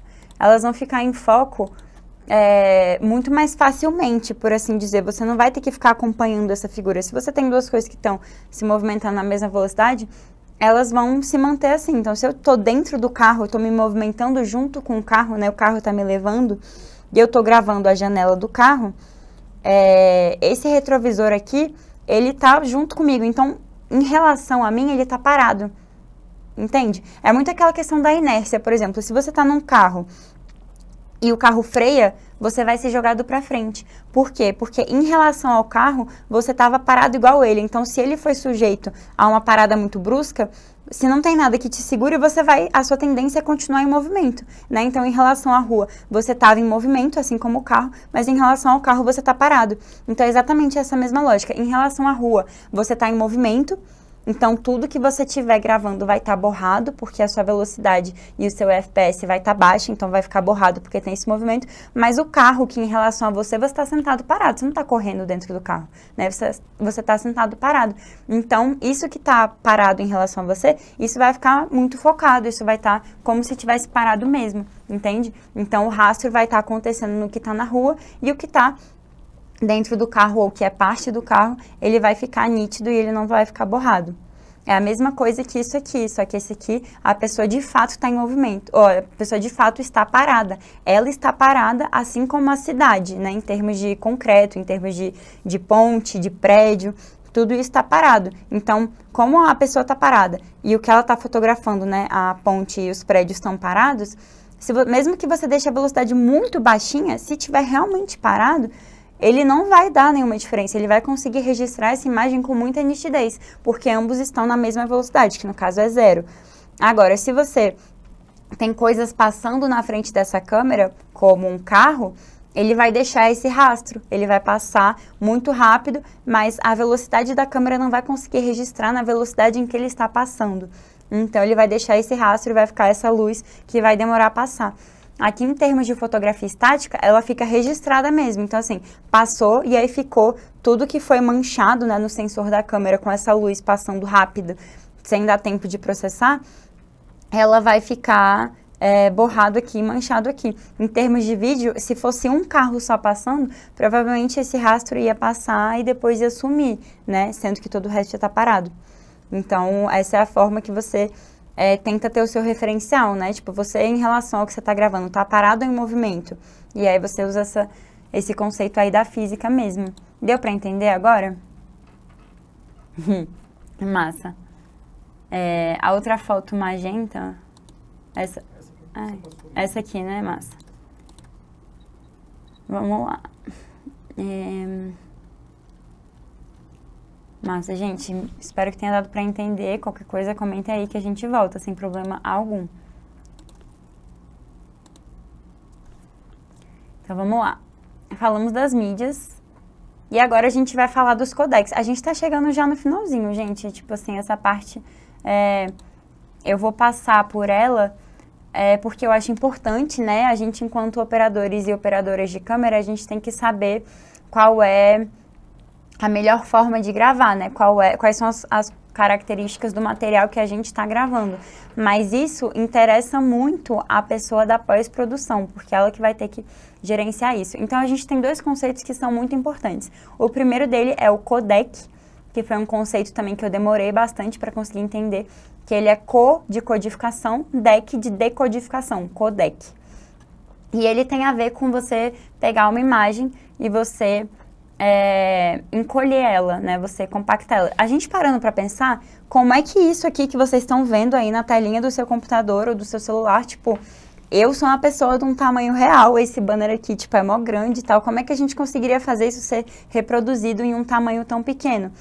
Isso acontece justamente devido à compressão, né? Porque a tecnologia, ela faz isso. A gente pega esse vídeo, a gente compacta ele para ele caber dentro de um celular, né, do processamento de um computador, por exemplo, ele conseguir ser editado, ele conseguir ser transmitido de uma forma que não fique pesada. Nesse caso, mais ainda, porque a gente está fazendo um stream, né, a gente está aqui numa conferência ao vivo, né, no Zoom.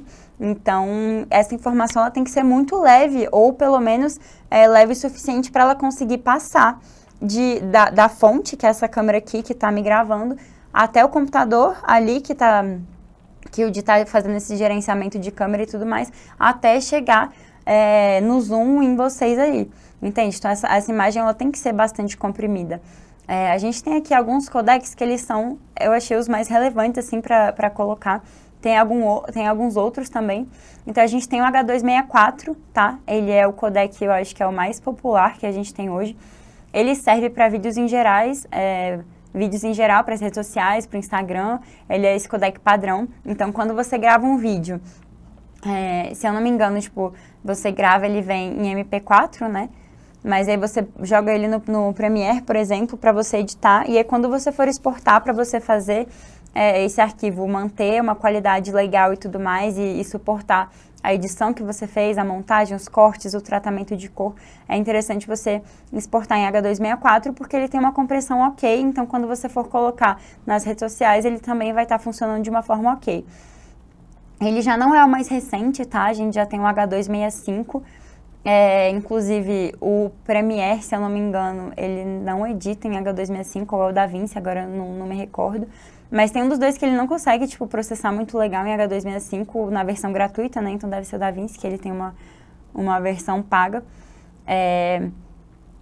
E uma curiosidade é que os celulares da Apple, né, os iPhones, normalmente eles gravam em H265 e não em H264.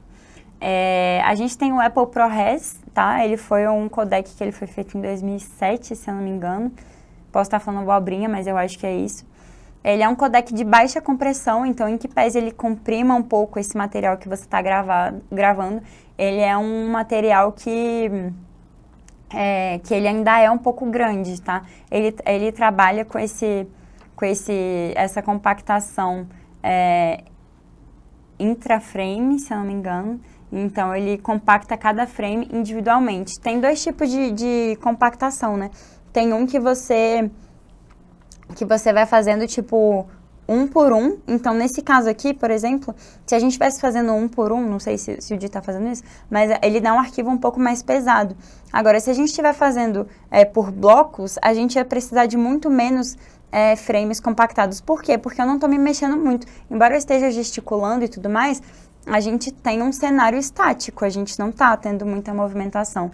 Então, isso serve para paisagens, por exemplo, o processamento do seu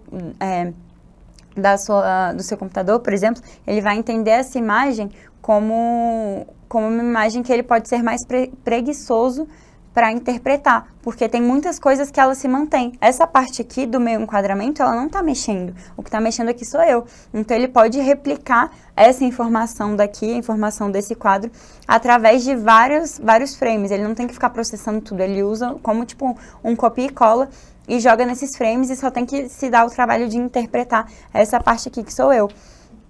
Agora, se você está usando esse outro que compacta cada frame individualmente, ele vai processar tudo. Então, essa parte aqui também ela vai estar sendo processada, ela não vai só se estender. Isso tem também na exportação, se você estiver no Premiere, se você vai colocar VBR, né, que é um bitrate variável, ele vai entender que tem alguns momentos que ele vai precisar de mais processamento, mas nos momentos que a cena está meio parada e tal, ele vai só replicar aquele pixel, ele não vai ter que processar aquilo tudo. E se você colocar CBR, que é constante, quer dizer que você quer que ele esteja processando sempre com essa qualidade X. Mesmo se ele não tiver que processar essa informação aqui, ele vai fazer isso. E aí isso é muito interessante se você for editar quando você estiver trabalhando com material em preto e branco. Por quê?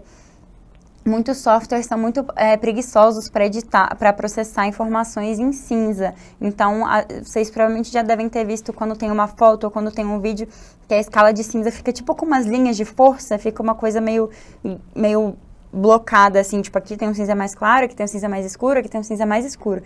Isso, se você aumentar essa taxa de bitrate, se você for exportar um vídeo assim e tiver muita escala de cinza, coloca ele em CBR, que aí ele vai processar melhor e essas linhas de força vão ficar menos visíveis, né? Não vai ficar tão aparente.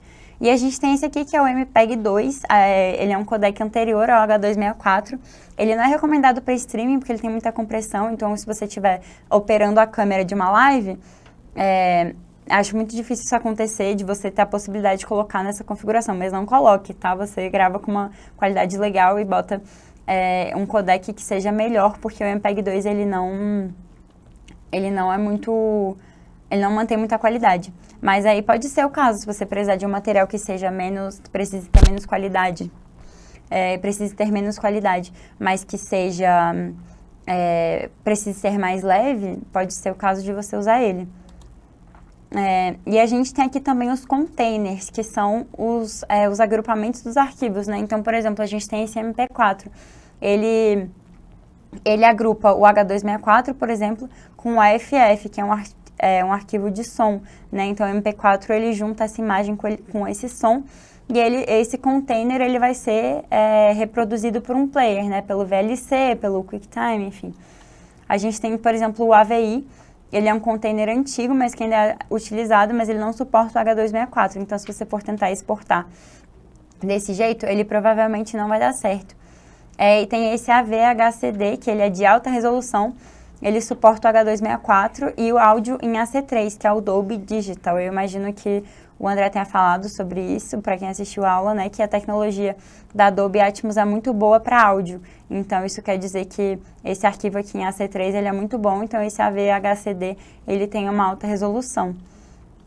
Deixa eu ver aqui se tem alguma dúvida aí de alguém. Gente, vai rodar a lista aí de novo, viu? Prestem atenção aí. Ah, tá. Vai ter o print, gente. Errei. Não é a lista. A lista já foi. Quem já fez, quem preencheu, preencheu. Então, mas eu pedi para vocês abrirem aí a câmerazinha de novo, por favor, pra gente tirar esse print aí.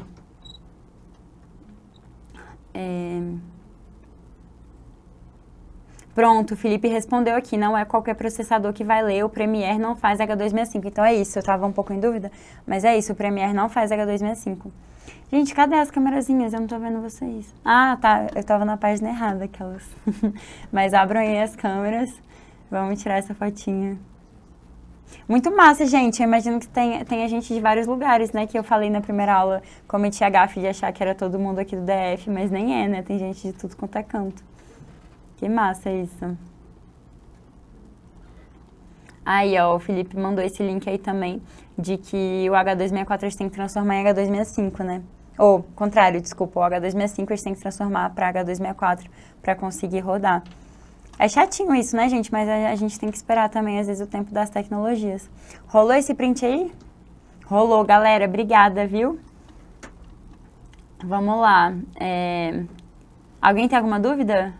Quero dúvida, gente. Eu quero dúvidas.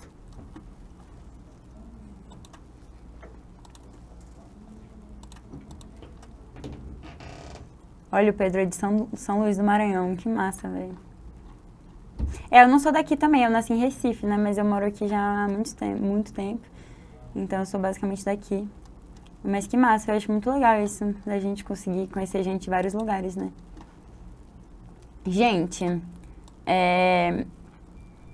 eu tô, tipo assim, querendo falar mais coisa, mas o que eu tinha preparado pra aula de hoje era isso, pra gente também não ficar acumulando muito conteúdo, porque como eu achei que ia terminar mais ou menos por agora, né? Faltam 10 minutos pra acabar a aula, e aí eu não achei que seria uma boa a gente começar, por exemplo, a falar de iluminação, porque só 10 minutos pra falar isso eu acho que pode ficar um pouco confuso, acho melhor a gente começar e terminar na aula que vem. Então, eu vou continuar falando aqui, achando coisas aqui para falar para vocês. Mas se alguém tiver alguma dúvida, podem mandar aqui, tá? Massa, velho, gente. Da Bahia, de São Luís. Que massa. Deixa eu voltar aqui. Falando aqui também, gente, de obturador, assim, só uma curiosidade que eu tinha mostrado pra vocês esse GIF aqui. Ah, eu já saí do GIF, meu Deus. Perdi o GIF? Não, tá aqui o GIF. Esse era o tipo de obturador que a gente tinha para as câmeras de película, né, que tinham esse negocinho aqui de puxar. Mas hoje em dia a gente tem outro tipo de obturador, que é esse aqui, que ele é de câmeras digitais, né? Ele fecha assim, então você consegue ver, inclusive a Blackmagic é interessante que ela tem uma partezinha chamada íris, né? A íris é essa parte que ela abre, tipo, fazendo essa voltinha assim.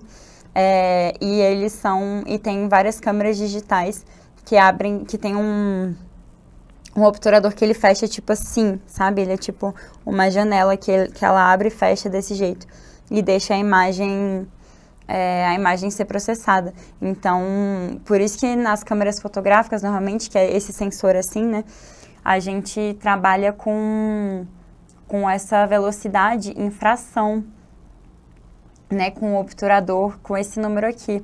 E já nas câmeras de cinema a gente trabalha com ângulo, né? Então, tipo, um ângulo de 90 graus, enfim, isso vai definindo a velocidade do nosso obturador.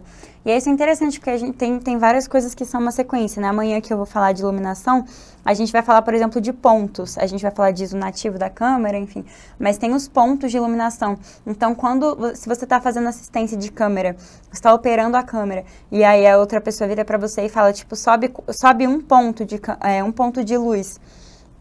Você vai ficar tipo, tá, mas o que é esse um ponto, né? Então a gente vai falar disso amanhã, que é você entender quanto isso seria, né? Um stop em inglês, como a gente chama, que são essas diferenças de linguagem, né? Entre operação de câmera para vídeo, né? Para cinema e tudo mais, e de uma foto, por exemplo. A gente tem essa diferença. Outra coisa que eu não botei aqui na apresentação, mas que eu acho interessante falar, aproveitando esse momento, é a diferença de sensores, tá? Então, a gente falou aqui, eu comentei uma hora de full frame, câmera cropada e tudo mais. O que isso quer dizer?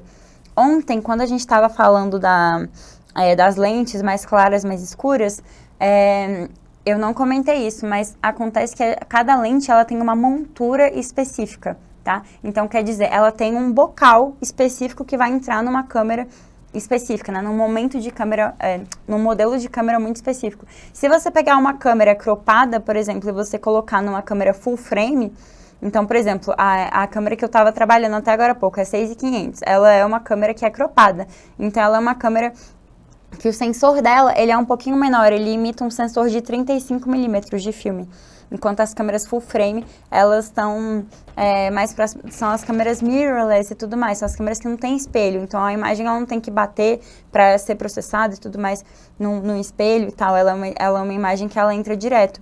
Então tem até diferença de você olhar naquele LCDzinho, né, você olhar no visor da câmera, uma você vai estar vendo o reflexo e a outra você vai estar vendo direto o que a câmera está vendo. Então, tem essa diferença. E aí, se você pegar uma câmera, por exemplo, uma câmera E-mount, que é uma câmera cropada, ou uma lente E-mount, que é uma lente para a câmera cropada, e colocar numa câmera full frame, ela vai ficar com uma vinheta. Eu não sei se todo mundo sabe o que é uma vinheta, então eu vou botar vinheta aqui para vocês entenderem. Se eu achar, né? Porque hoje não tá... Coloca na sua imagem.